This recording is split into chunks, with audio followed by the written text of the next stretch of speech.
നമസ്കാരം. News and വ്യൂസിലേക്ക് സ്വാഗതം. Hema committee report പുറത്തുവിടണം എന്ന് മുറവിളി കൂട്ടിയവർക്ക് റിപ്പോർട്ട് പുറത്തു വന്നപ്പോൾ ചർച്ച ചെയ്യാനുള്ളത് സിനിമയിലെ സ്ത്രീ സുരക്ഷ ഉറപ്പാക്കാനുള്ള നടപടികൾ തന്നെയാണോ?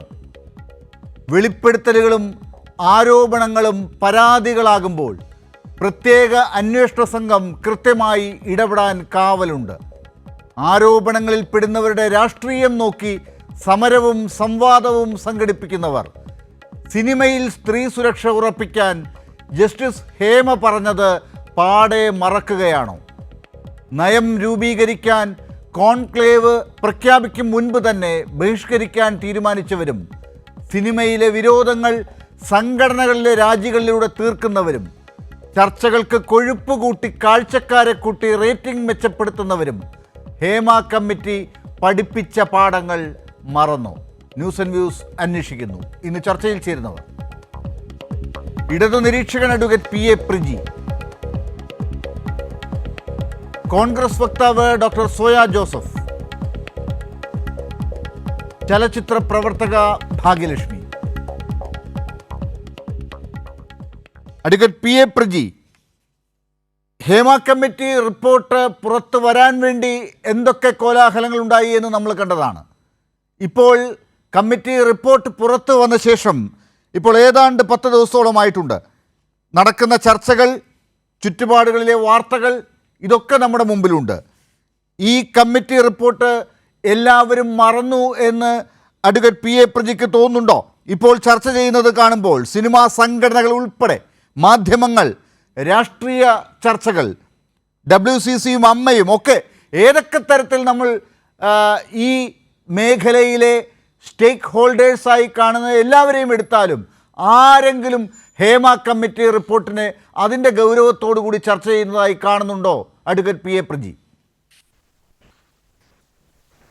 കഴിഞ്ഞ കുറച്ച് ദിവസങ്ങളായി നമ്മുടെ എല്ലാ മാധ്യമങ്ങളിലും നിറഞ്ഞു നിൽക്കുന്നത് സിനിമാ മേഖലയിലെ സ്ത്രീ സുരക്ഷയെ സംബന്ധിച്ച് ഒക്കെയുള്ള വിഷയങ്ങളാണ്. പക്ഷേ അതിൻ്റെയൊക്കെ അടിസ്ഥാനമായി വന്നത് ഹേമ കമ്മിറ്റി റിപ്പോർട്ടാണ് എന്ന് നമ്മുടെ സാംസ്കാരിക മേഖലയിലും അതോടൊപ്പം തന്നെ ചലച്ചിത്ര മേഖലയിലും മാധ്യമ മേഖലയിലും ഒക്കെ ഉള്ള എല്ലാ ആളുകളും പറഞ്ഞുകൊണ്ടിരുന്നെങ്കിലും കഴിഞ്ഞ കുറച്ച് ദിവസങ്ങളായി അത് കുറച്ച് ചലച്ചിത്ര നടന്മാരുടെക്കെതിരെയുള്ള ആരോപണങ്ങളിൽ മാത്രമായി, അല്ലെങ്കിൽ ആ ആരോപണങ്ങൾ കൊട്ടിഘോഷിക്കുന്നതിലേക്ക് മാത്രമായി മാറിപ്പോകുന്ന ഒരു രീതിയിലേക്ക് മാറിക്കൊണ്ടിരിക്കുകയാണ് എന്ന് നിസ്സംശയം പറയേണ്ടി വരും. കാരണം ഹേമ കമ്മിറ്റിയുടെ റിപ്പോർട്ടിന്റെ സ്പിരിറ്റ് എന്ന് പറയുന്നത് കുറച്ച് നടന്മാർക്കെതിരെയുള്ള 15, 20, 25 വർഷം പഴക്കമുള്ള ആരോപണങ്ങൾ പൊടിതട്ടി പുറത്തെടുത്ത് ആ ആരോപണങ്ങളുടെ അടിസ്ഥാനത്തിൽ കേസ് രജിസ്റ്റർ ചെയ്യുക എന്നുള്ളത് മാത്രമായിരുന്നില്ല. ഇടതുപക്ഷ ജനാധിപത്യ മുന്നണി ഹേമ കമ്മിറ്റിയെ നിയോഗിക്കുമ്പോൾ മലയാള സിനിമയിൽ ആകമാനം നടന്നു വരുന്ന അരാജക പ്രവണതകളെ ഒന്നാകെ തുടച്ചു മാറ്റിക്കൊണ്ട് ഒരു ബൃഹത്തായ സിനിമാ നയം രൂപീകരിക്കുക എന്നുള്ള ലക്ഷ്യമായിരുന്നു അതിന്റെ പിന്നിൽ ഉണ്ടായിരുന്നത്. അതിന്റെ ഭാഗമായി സ്ത്രീ സുരക്ഷ മാത്രമല്ല ഹേമ കമ്മിറ്റി ചർച്ച ചെയ്തത്. ഹേമ കമ്മിറ്റി സ്ത്രീ സുരക്ഷയോടൊപ്പം തന്നെ ചേർത്ത് വെച്ചുകൊണ്ട് മലയാള സിനിമാ മേഖലയിൽ ലഹരിയുടെ ഉപയോഗം, അതുപോലെ മലയാള സിനിമയിൽ ഇനി സ്ത്രീ സുരക്ഷയ്ക്ക് അല്ലെങ്കിൽ ലഹരിയുടെ ഉപയോഗം മാറ്റിവെക്കുന്നതിന് അതുപോലെ ഒരു ബൃഹത്തായ സിനിമാ നയം രൂപീകരിക്കുന്നതിന് ആവശ്യമായ ഭൗതിക സാഹചര്യങ്ങൾ ഏതൊക്കെ തരത്തിലാണ് രൂപവൽക്കരിക്കേണ്ടത് എന്നുള്ളതിനെ കുറിച്ചുള്ള ചർച്ചകൾക്ക് ഒരു തുടക്കമിടുകയാണ് ചെയ്തത്. അതിൻ്റെ പ്രാഥമികമായിട്ടുള്ള പ്രവർത്തനങ്ങൾ നടത്തിക്കൊണ്ടിരിക്കുന്നതിനിടയിലാണ് തീർച്ചയായും ഈ ഹേമ കമ്മിറ്റി റിപ്പോർട്ട് പുറത്തുവിടുന്നതിനെ സംബന്ധിച്ചുള്ള വാദപ്രതിവാദങ്ങൾ ഉണ്ടാകുന്നതും ഒടുവിൽ എഡിറ്റ് ചെയ്യപ്പെട്ട ഹേമ കമ്മിറ്റി റിപ്പോർട്ട് പുറത്തേക്ക് വിടുന്നത്. അപ്പോഴും ഈ കൊതുകിന് ചോര തന്നെ കൗതുകം എന്ന് പറയുന്നത് പോലെ അപ്പോഴും ഈ പല മാധ്യമങ്ങളും ശ്രദ്ധ കേന്ദ്രീകരിച്ചിട്ടുള്ളത് അതിൽ വന്നിട്ടുള്ള പുരുഷന്മാരായിട്ടുള്ള നടന്മാരുടെ ഈ പീഡന കഥകളും ആ കഥകളുമായി ബന്ധപ്പെട്ടിട്ടുള്ള രാഷ്ട്രീയമായ വിശകലനങ്ങളും അതോടൊപ്പം അതുമായി ബന്ധപ്പെട്ട് ഇടതുപക്ഷ ജനാധിപത്യ മുന്നണിയെ എങ്ങനെ പ്രതിക്കൂട്ടിൽ നിർത്താം, ഇതിനെ ഒരു പൊളിറ്റിക്കൽ അജണ്ടയാക്കി എങ്ങനെ മാറ്റാം എന്നുള്ള ചർച്ചയിലേക്ക് നമ്മുടെ നാട്ടിലെ പല രാഷ്ട്രീയ പാർട്ടികളും രാഷ്ട്രീയ പ്രവർത്തകരും മാധ്യമങ്ങളും പോകുന്നു എന്നുള്ളത് തീർച്ചയായും ഈ സമയത്ത് നമ്മൾ വളരെ ആശങ്കയോടുകൂടി വേണം കാണാൻ. അങ്ങനെ കാണുമ്പോൾ ഉണ്ടാകുന്ന പ്രശ്നം ഹേമ കമ്മിറ്റിയുടെ യഥാർത്ഥ ലക്ഷ്യത്തിലേക്ക് എത്തിച്ചേരുന്നതിന് പകരം ഇതിനെ രാഷ്ട്രീയവൽക്കരിച്ചുകൊണ്ട് ഹേമ കമ്മിറ്റിയുടെ ലക്ഷ്യത്തെ തമസ്കരിക്കുന്നതിലേക്ക് ഇത് എത്തിച്ചേരും എന്നുള്ള ഭീതിതമായ ഒരു വശം നമ്മുടെ സാമൂഹിക പ്രവർത്തകരും രാഷ്ട്രീയ പ്രവർത്തകരും മാധ്യമ പ്രവർത്തകരും കാണേണ്ടതുണ്ട് എന്നുള്ളതാണ് പ്രാഥമികമായി. പ്രജി, അത് വളരെ പ്രധാനപ്പെട്ട ഒരു കാര്യമാണ് ഇപ്പോൾ പ്രജി ചൂണ്ടിക്കാട്ടിയത്. അത് തന്നെയാണ് എനിക്ക് ആദ്യം ഡോക്ടർ സോയ ജോസഫിനോട് ചോദിക്കാനുള്ളത്. Doctor Soya Joseph, Hema committee report ഒരുപക്ഷെ ലോക ചരിത്രത്തിൽ തന്നെ ഇടം പിടിക്കുന്ന ഒരു റിപ്പോർട്ടാണ് എന്നുള്ള കാര്യത്തിൽ സംശയമില്ല.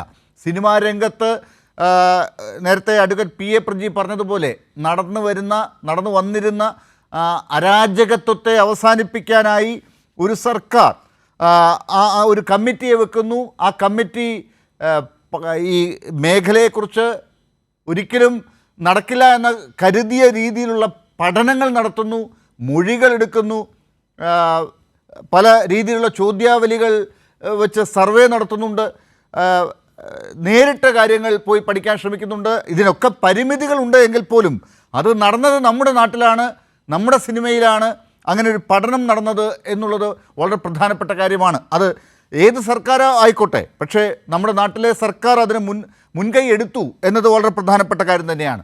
അങ്ങനെ ഒരു റിപ്പോർട്ട് പുറത്തേക്ക് വന്ന് ചർച്ച ചെയ്യപ്പെടുന്ന വേളയിൽ അത് പുറത്തേക്ക് വരാൻ കാത്തിരുന്ന ആളുകളൊക്കെ തന്നെ ആ ചർച്ചയെ മറ്റൊരു വഴിക്ക് കൊണ്ടുപോയി കേവല കക്ഷി രാഷ്ട്രീയമായി അതിനെ കണ്ടുകൊണ്ട് പൊളിറ്റിക്കൽ അജണ്ട നടപ്പിലാക്കി മുന്നോട്ട് പോകുന്നു എന്ന ഒരു വലിയ ദൗർഭാഗ്യകരമായ ഒരു അവസ്ഥ ഇപ്പോഴുണ്ടോ?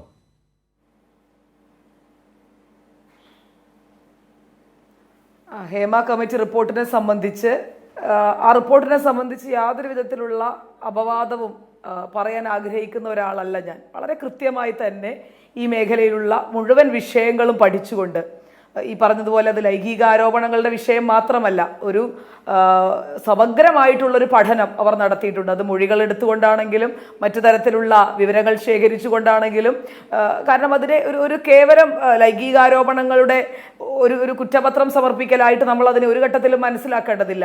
അതിനപ്പുറത്തേക്ക് എല്ലാ മാനങ്ങളുമുള്ള, അല്ലെങ്കിൽ ഇത്രകാലം മലയാള സിനിമ നിന്നെടുത്ത് മുഴുവൻ ഉണ്ടായിട്ടുള്ള, സ്ത്രീകൾക്കെതിരെ ഉണ്ടായിട്ടുള്ള, ജൂനിയർ ആർട്ടിസ്റ്റുകൾക്കെതിരെ ഉണ്ടായിട്ടുള്ള, സിനിമാ മേഖലയിൽ ഉണ്ടായിട്ടുള്ള അധികാര കേന്ദ്രങ്ങളെ, ആ അധികാര കേന്ദ്രങ്ങൾ എത്രത്തോളം ചൂഷണങ്ങൾ ഉണ്ടാക്കുന്നു എന്നുള്ളതിനെ സംബന്ധിച്ചൊക്കെ വളരെ കൃത്യമായി പഠിക്കാനും ആ റിപ്പോർട്ട് സത്യസന്ധമായി മുന്നോട്ട് വെക്കാനും അവർ ശ്രമിച്ചിട്ടുണ്ട് എന്നുള്ള കാര്യത്തിൽ എന്നെ സംബന്ധിച്ച് യാതൊരു തർക്കവുമില്ല, സംശയവുമില്ല. അത് അടിസ്ഥാനപരമായി ആ റിപ്പോർട്ടാണ് ചർച്ച ചെയ്യേണ്ടത്, ആ റിപ്പോർട്ടാണ് നടപ്പിലാക്കേണ്ടത് എന്നുള്ള കാര്യത്തിലും സംശയമില്ല. കാരണം അതാണ് മാറ്റങ്ങൾ കൊണ്ടുവരേണ്ടത്. കാരണം ഇത്തരം പുഴുക്കുത്തുകൾ ഈ സിനിമാ മേഖലയുമായി ബന്ധപ്പെട്ട് നിൽക്കുന്ന പുഴുക്കുത്തുകൾ അവസാനിച്ച്, അല്ലെങ്കിൽ അത്തരം അവസാനിപ്പിക്കലുകൾ ഉണ്ടാകണം എന്നുള്ള ആത്മാർത്ഥമായിട്ടുള്ള, കാരണം പ്രത്യേകിച്ച് സിനിമ പോലെയുള്ള ഒരു മേഖലയിൽ പുതിയ കുട്ടികൾ വരുന്നു, പ്രത്യേകിച്ച് പുതിയ തലമുറയിലെ പെൺകുട്ടികൾ വരുന്നു. അപ്പോൾ ഇതൊക്കെ പിന്നെ അവർക്ക് ആശാസ്യകരമായിട്ടുള്ള ഒരു തോന്നൽ സിനിമാ മേഖലയുമായി ബന്ധപ്പെട്ട് ഉണ്ടാകണം എന്ന് ആഗ്രഹിക്കുന്ന ഒരാൾ കൂടിയാണ്. പിന്നെ നേരത്തെ പറഞ്ഞു വെച്ചതുപോലെ ആരാണ് ഈ ചർച്ചകളെ വഴിതിരിച്ചു വിടുന്നത്?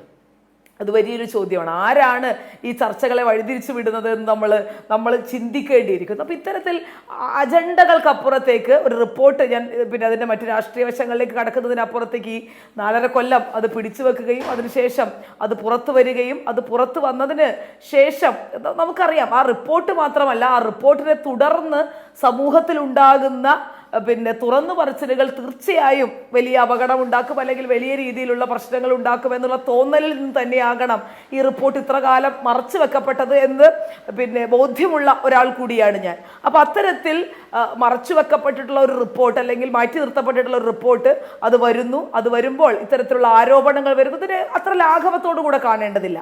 ഇപ്പൊ നേരത്തെ പിന്നെ എനിക്ക് മുൻപ് സംസാരിച്ച പിന്നെ വക്കീൽ പറഞ്ഞതുപോലെ ഡിലേ അദ്ദേഹം പറഞ്ഞു, പിന്നെ പഴയ 25 കൊല്ലം മുൻപുള്ള പിന്നെ ലൈംഗികാരോപണങ്ങൾ പൊടി തട്ടിയെടുക്കുക.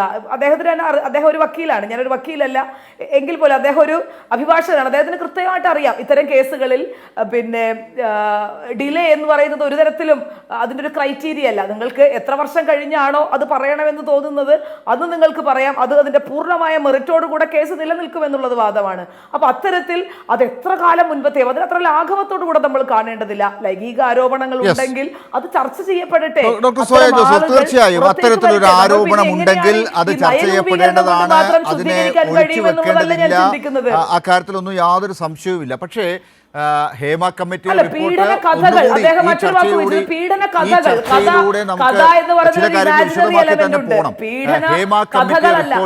ഏതെങ്കിലും ഒരു പീഡനത്തെ കുറിച്ച് ചർച്ച ചെയ്യേണ്ടതോ ഏതെങ്കിലും ഒരു പീഡനം ഇനി ആ റിപ്പോർട്ടിൽ പറയുന്നുണ്ടെങ്കിൽ തന്നെ അതിൻ്റെ കേസിനെ കുറിച്ച് മാത്രം ചർച്ച ചെയ്ത് പോകേണ്ടതോ ആയിട്ടുള്ള റിപ്പോർട്ടല്ല. ഈ കമ്മിറ്റി റിപ്പോർട്ടിന് ചില പരിമിതികളുമുണ്ട്. അത് കമ്മിറ്റിക്ക് തന്നെ അറിയാവുന്ന ചില കാര്യങ്ങളാണ്. ഒരുപക്ഷെ അവർ എല്ലാം സമഗ്രമായി പഠിച്ചിട്ടില്ല. അവർ ഞാനൊരു ഉദാഹരണമായിട്ട് പറയുകയാണ്. അവർ കണ്ട ഒരു ഷൂട്ടിംഗ് സെറ്റ് എന്ന് പറയുന്നത് ഞാൻ മനസ്സിലാക്കിയെടുത്തോളം ആ റിപ്പോർട്ടിൽ പറയുന്നത് ഒരൊറ്റ സിനിമയുടെ മാത്രം സെറ്റിലാണ് അവർ ഒരു സന്ദർശനം നടത്തിയിട്ടുള്ളത്. ലൂസിഫർ എന്ന് പറയുന്ന ഒരു സിനിമയുടെ സെറ്റിലാണ് അവർ പോയി ഒരു നിരീക്ഷണം അത് കണ്ടിട്ടുള്ള. ആ ഹേമ കമ്മിറ്റി ശാരദാമ്മയ്ക്കൊക്കെ ഒരുപാട് ഷൂട്ടിംഗ് അനുഭവങ്ങളുണ്ട്. പക്ഷേ ജസ്റ്റിസ് ഹേമ പോയത് ഒരൊറ്റ ഷൂട്ടിംഗ് സെറ്റിലാണെന്നാണ് ഞാൻ മനസ്സിലാക്കുന്നത്. വായിച്ചപ്പോൾ എനിക്ക് തെറ്റിപ്പോയതാണെന്ന് അറിയില്ല, നിങ്ങളൊക്കെ അത് വായിച്ചിട്ടുള്ളതായിരിക്കുമല്ലോ. ലൂസിഫറിൻ്റെ സെറ്റിൽ മാത്രമാണ്. അതുപോലെ അവർ കണ്ടിട്ടുള്ള അവർ മൊഴിയെടുത്തിട്ടുള്ള ആളുകളുടെ എണ്ണം അത് ഏതൊക്കെ തരത്തിലുള്ള ജോലികൾ ചെയ്യുന്ന ആളുകളാണെന്ന് ചോദിച്ചാൽ വളരെ പരിമിതമായിട്ടുള്ള ചില ആളുകൾ മാത്രമാണ്. അവർ കുറേ ആളുകൾക്ക് ക്വസ്റ്റ്യനെയറൊക്കെ അയച്ചു കൊടുത്തിട്ടുണ്ടെങ്കിലും വളരെ ചെറിയ ശതമാനം, വിരലിലെണ്ണാവുന്ന ശതമാനം മാത്രം ആളുകളാണ് അതിനോട് റെസ്പോണ്ട് ചെയ്തിട്ടുള്ളത്. ഒരുപാട് പേർ പുറത്ത് നിൽക്കുന്നു. അപ്പോൾ ഇതിൻ്റെയൊക്കെ വെളിച്ചത്തിൽ ഒരു പഠനം നടത്തി അവർ ജനറലൈസ് ചെയ്ത് കൺക്ലൂഷൻസിലേക്ക് പോവുകയും കാര്യങ്ങൾ നിഗമനത്തിലേക്ക് എത്തി പറയുകയും ആണ് ഉണ്ടായിട്ടുള്ളത്. അതാണ് നമ്മളിപ്പോൾ അതിൻ്റെ അകത്ത് കാണുന്ന തെളിവുകൾ വെച്ച് പേരുകൾ വെച്ച് അന്വേഷണം നടത്തി കാര്യങ്ങൾ തീർക്കണം എന്ന ചില ചർച്ചകൾ ഇവിടെ നടക്കുമ്പോഴാണ് നമുക്ക് ചില കാര്യങ്ങൾ പറയേണ്ടി വരുന്നത്. അഡ്വക്കേറ്റ് പ്രിജി, ഇപ്പോൾ ഡോക്ടർ സോയ പറഞ്ഞ കാര്യം, സോയ ഒരു സാധാരണ നിരീക്ഷകയല്ല, ഒരു കോൺഗ്രസ് പ്രവർത്തകയാണ്, നേതാവാണ്. കേരളത്തിലെ പ്രധാനപ്പെട്ട പ്രതിപക്ഷ പാർട്ടിയുടെ ഒരു ഭാഗമാണ്, പ്രതിനിധിയാണ് ഡോക്ടർ സോയ. ഈ സംസ്ഥാനത്ത് നടക്കുന്ന സ്ത്രീ സുരക്ഷയെ സംബന്ധിച്ച് ഹേമ കമ്മിറ്റി പുറത്തേക്ക് വിട്ടിട്ടുള്ള ഈ റിപ്പോർട്ടിലൂടെ കാര്യങ്ങളെ മുന്നോട്ട് പ്രചരിപ്പിക്കുന്ന ഒരു ഭാഗത്ത് നിൽക്കുന്ന ഡോക്ടർ സോയ പറഞ്ഞ കാര്യങ്ങളെ എങ്ങനെയാണ് ഡോക്ടർ അഡ്വക്കേറ്റ് പ്രിജി കാണുന്നത്? അല്ല, ഈ ക്രിമിനൽ ജൂറിസ്പ്രൂഡൻസിൽ ആദ്യം അത് പറഞ്ഞോട്ടെ. ക്രിമിനൽ ജൂറിസ്പ്രൂഡൻസിൽ അത് സ്ത്രീകൾക്കെതിരെയുള്ള അട്രോസിറ്റി ആയാലും ഏത് ക്രിമിനൽ കേസിലായാലും delay is always a delay. ആ ഡിലേയെ സഫീഷ്യന്റ് ആയിട്ട് എക്സ്പ്ലെയിൻ ചെയ്യാൻ കഴിയുന്നില്ലെങ്കിൽ അത് ഈ സ്ത്രീകളുടെ അട്രോസിറ്റീസിന്റെ കേസായാലും ഏത് കേസിനകത്തായാലും ഡിലേ എന്ന് പറയുന്നത് ഓൾവേസ് ഡിലേ തന്നെയാണ്. അല്ലെങ്കിൽ അത് സഫീഷ്യന്റ് ആയിട്ട് എക്സ്പ്ലെയിൻ ചെയ്യാൻ കഴിയണം. ഇപ്പോൾ ഹേമ കമ്മിറ്റി റിപ്പോർട്ട് പുറത്തേക്ക് വന്നു. ഹേമ കമ്മിറ്റി റിപ്പോർട്ട് പുറത്തേക്ക് വന്നപ്പോൾ കേരളത്തിലെ പ്രധാന പ്രതിപക്ഷം അതിന്റെ തുടർച്ചയായുള്ള പ്രവർത്തനങ്ങളുടെ ഭാഗമായി നിൽക്കേണ്ടതിന് പകരം ഹേമ കമ്മിറ്റി റിപ്പോർട്ടിലെ നിർദ്ദേശങ്ങളുടെ ഭാഗമായി പുതിയ സിനിമാ നയം രൂപീകരിക്കുന്നതിന് വേണ്ടി നമ്മുടെ നാട്ടിലെ ഗവൺമെന്റ് ഒരു കോൺക്ലേവ് നടത്താൻ തീരുമാനിച്ചു. ആ കോൺക്ലേവിന്റെ പ്രാഥമിക പ്രവർത്തനങ്ങൾ നടന്നു വരുന്നത് മാത്രമേ ഉള്ളൂ. ആ കോൺക്ലേവിന്റെ പ്രാഥമിക ചർച്ചകൾ നടക്കുന്നതിന് മുമ്പായി തന്നെ കേരളത്തിന്റെ പ്രതിപക്ഷ നേതാവ് ഈ ഹേമ കമ്മിറ്റി റിപ്പോർട്ട് നടപ്പിലാക്കുന്നതിന്റെ ഭാഗമായി പുതിയ സിനിമാ നയം രൂപീകരിക്കുന്നതിന്റെ ഭാഗമായി ചേരുന്ന കോൺക്ലേവ് ബഹിഷ്കരിക്കും എന്നുള്ള നിലപാടാണ് സ്വീകരിച്ചത്. അല്ലാതെ ആ കോൺക്ലേവിൽ ഇതൊരു പോസിറ്റീവ് മൈൻഡോട് കൂടിയാണ് കേരളത്തിലെ പ്രതിപക്ഷം ഇതിനെ സമീപിക്കുന്നതെങ്കിൽ ആ കോൺക്ലേവ് ഏത് തരത്തിലാണ് നടത്തേണ്ടത് എന്നുള്ളതിനെ സംബന്ധിച്ച് നിർദ്ദേശങ്ങൾ പറയുന്നതിന് പകരം ഇതിനെ ഒന്നാകെ തിരസ്കരിച്ചുകൊണ്ട് തമസ്കരിച്ചുകൊണ്ട് ഇതെല്ലാം തെറ്റാണ്, ഈ നടത്തിക്കൊണ്ടിരിക്കുന്ന പദ്ധതികൾ എല്ലാം തെറ്റാണ് എന്ന് പറയുന്ന ഒരു പ്രവർത്തനത്തിലേക്ക് കേരളത്തിലെ പ്രതിപക്ഷം പോകുന്നു എന്ന് പറയുന്നത് തീർച്ചയായും ഹേമ കമ്മിറ്റിയെ റിപ്പോർട്ടിനെ സ്വാഗതം ചെയ്യുന്നതായിട്ടല്ല ഞാൻ മനസ്സിലാക്കിയത്. നേരെ മറിച്ച് ഇടതുപക്ഷ ജനാധിപത്യ മുന്നണി സിനിമാ നയം രൂപീകരിക്കുന്നതിന്റെ ഭാഗമായിട്ട് കോൺക്ലേവ് നടത്തിയാൽ അതിനെ എതിർക്കണം.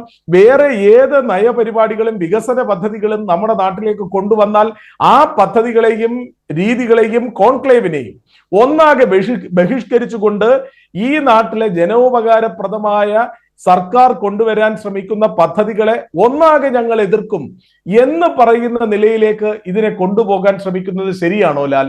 ഒരിക്കലും ഹേമ കമ്മിറ്റി റിപ്പോർട്ടിന്റെ സ്പിരിറ്റ് കേരളത്തിലെ പ്രതിപക്ഷം ഉൾക്കൊണ്ടിട്ടുണ്ടോ? കേരളത്തിലെ പ്രതിപക്ഷം അതിന്റെ രാഷ്ട്രീയ ലാക്കോടുകൂടി, ഒരു രാഷ്ട്രീയ ഉദ്ദേശത്തോടു കൂടി, രാഷ്ട്രീയമായ മുദ്രാവാക്യങ്ങൾ ഉയർത്തുന്നതിന് വേണ്ടി മാത്രമല്ലേ കഴിഞ്ഞ ദിവസങ്ങളിൽ ചർച്ച ചെയ്തുകൊണ്ടിരിക്കുന്നത്? ഹേമ കമ്മിറ്റി റിപ്പോർട്ടിനെ സംബന്ധിച്ച് പ്രതിപക്ഷത്തിന് വേണ്ട ഏറ്റവും പ്രധാനപ്പെട്ട അജണ്ട എന്താണ്? ഹേമ കമ്മിറ്റി റിപ്പോർട്ട് പുറത്തുവിടണം. അതിനകത്ത് ആരോപണ വിധേയരായിട്ടുള്ള ആരൊക്കെയാണെന്ന് അറിയണം.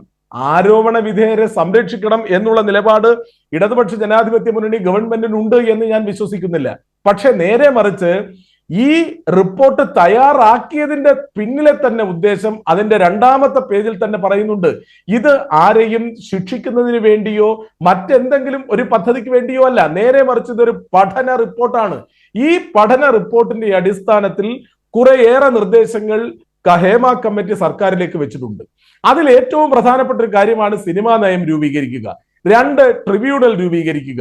ആ മേഖലയിലെ നടന്നു വരുന്ന അരാജക പ്രവണതകൾ, ലഹരി മരുന്നുകൾ ഉൾപ്പെടെയുള്ള ഈ ലഹരി മരുന്നിനെ കുറിച്ചുള്ള ഹേമ കമ്മിറ്റി റിപ്പോർട്ടിലെ പരാമർശങ്ങൾ കേരളത്തിലെ പ്രതിപക്ഷത്തിന്റെ നേതാവോ കേരളത്തിലെ പ്രതിപക്ഷ പാർട്ടിയുടെ ഏതെങ്കിലും ഒരു അംഗമോ നാളിതുവരെ ചർച്ച ചെയ്തതായിട്ട് ലാല് കേട്ടോ? ഞാൻ കേട്ടില്ല. കേരളത്തിലെ പ്രതിപക്ഷം പോസിറ്റീവായിട്ടാണ് ഇതിനെ സമീപിക്കുന്നതെങ്കിൽ തീർച്ചയായും കോൺക്ലേവിൽ എടുക്കാൻ പോകുന്ന രീതികൾ എന്താണ് എന്ന് മനസ്സിലാക്കി അതിനകത്തേക്ക് നിർദ്ദേശങ്ങൾ വെക്കുന്നതിന് പകരം കാള പെറ്റു എന്ന് കേൾക്കുന്നതിന് മുമ്പേ കയറെടുക്കുന്നത് പോലെ കോൺക്ലേവ് ഞങ്ങൾ ബഹിഷ്കരിച്ചിരിക്കും എന്ന് പറയുന്ന പ്രതിപക്ഷം എന്ത് ക്രിയാത്മകമായ സംഭാവനയാണ് കേരളത്തിലെ സിനിമാ മേഖലയ്ക്ക്? കേരളത്തിന്റെ സിനിമാ നയം രൂപീകരിക്കുക, അവിടെ ഹേമ കമ്മിറ്റി പറഞ്ഞിരിക്കുന്ന ചില നിർദ്ദേശങ്ങൾ കൊണ്ടുവരിക. ഡോക്ടർ സോയ, വളരെ പ്രധാനപ്പെട്ട ഒരു കാര്യമെന്ന് പറയുന്നത് ഈ പ്രധാനപ്പെട്ട ചില നടികൾ ഈ റിപ്പോർട്ട് വരണമെന്ന് ആഗ്രഹിച്ച ഭാഗത്ത് നിൽക്കുന്ന നടികൾ ഇതിൽ മൊഴി കൊടുത്ത ആളുകളാണ്. അവരുമായിട്ട് ഞാൻ ചില ടെലിഫോൺ സംഭാഷണം നടത്തിയിരുന്നു. നിങ്ങളൊക്കെ അവരുമായിട്ട് സംസാരിച്ചിട്ടുണ്ടാവും. പലരുമായിട്ട് നിങ്ങളും ബന്ധം പുലർത്തുന്നവരാണല്ലോ. നിങ്ങൾക്ക് അവരുമായിട്ട് സംസാരിക്കാനിട ഉണ്ടായിട്ടുണ്ടാകണം. ഞാൻ അവരുടെ അടുത്ത് ചോദിച്ചപ്പോൾ അവർ ഇതിനകത്ത് മൊഴി കൊടുക്കാൻ കാരണം, സത്യസന്ധമായി ഈ സിനിമാ ലോകത്ത് എന്താണ് നടക്കുന്നത് എന്നുള്ളതിനെക്കുറിച്ച് അവർ കാര്യങ്ങൾ തുറന്നു പറയാൻ കാരണം ഹേമ കമ്മിറ്റി അവർക്ക് കൊടുത്തൊരു ഉറപ്പാണ്.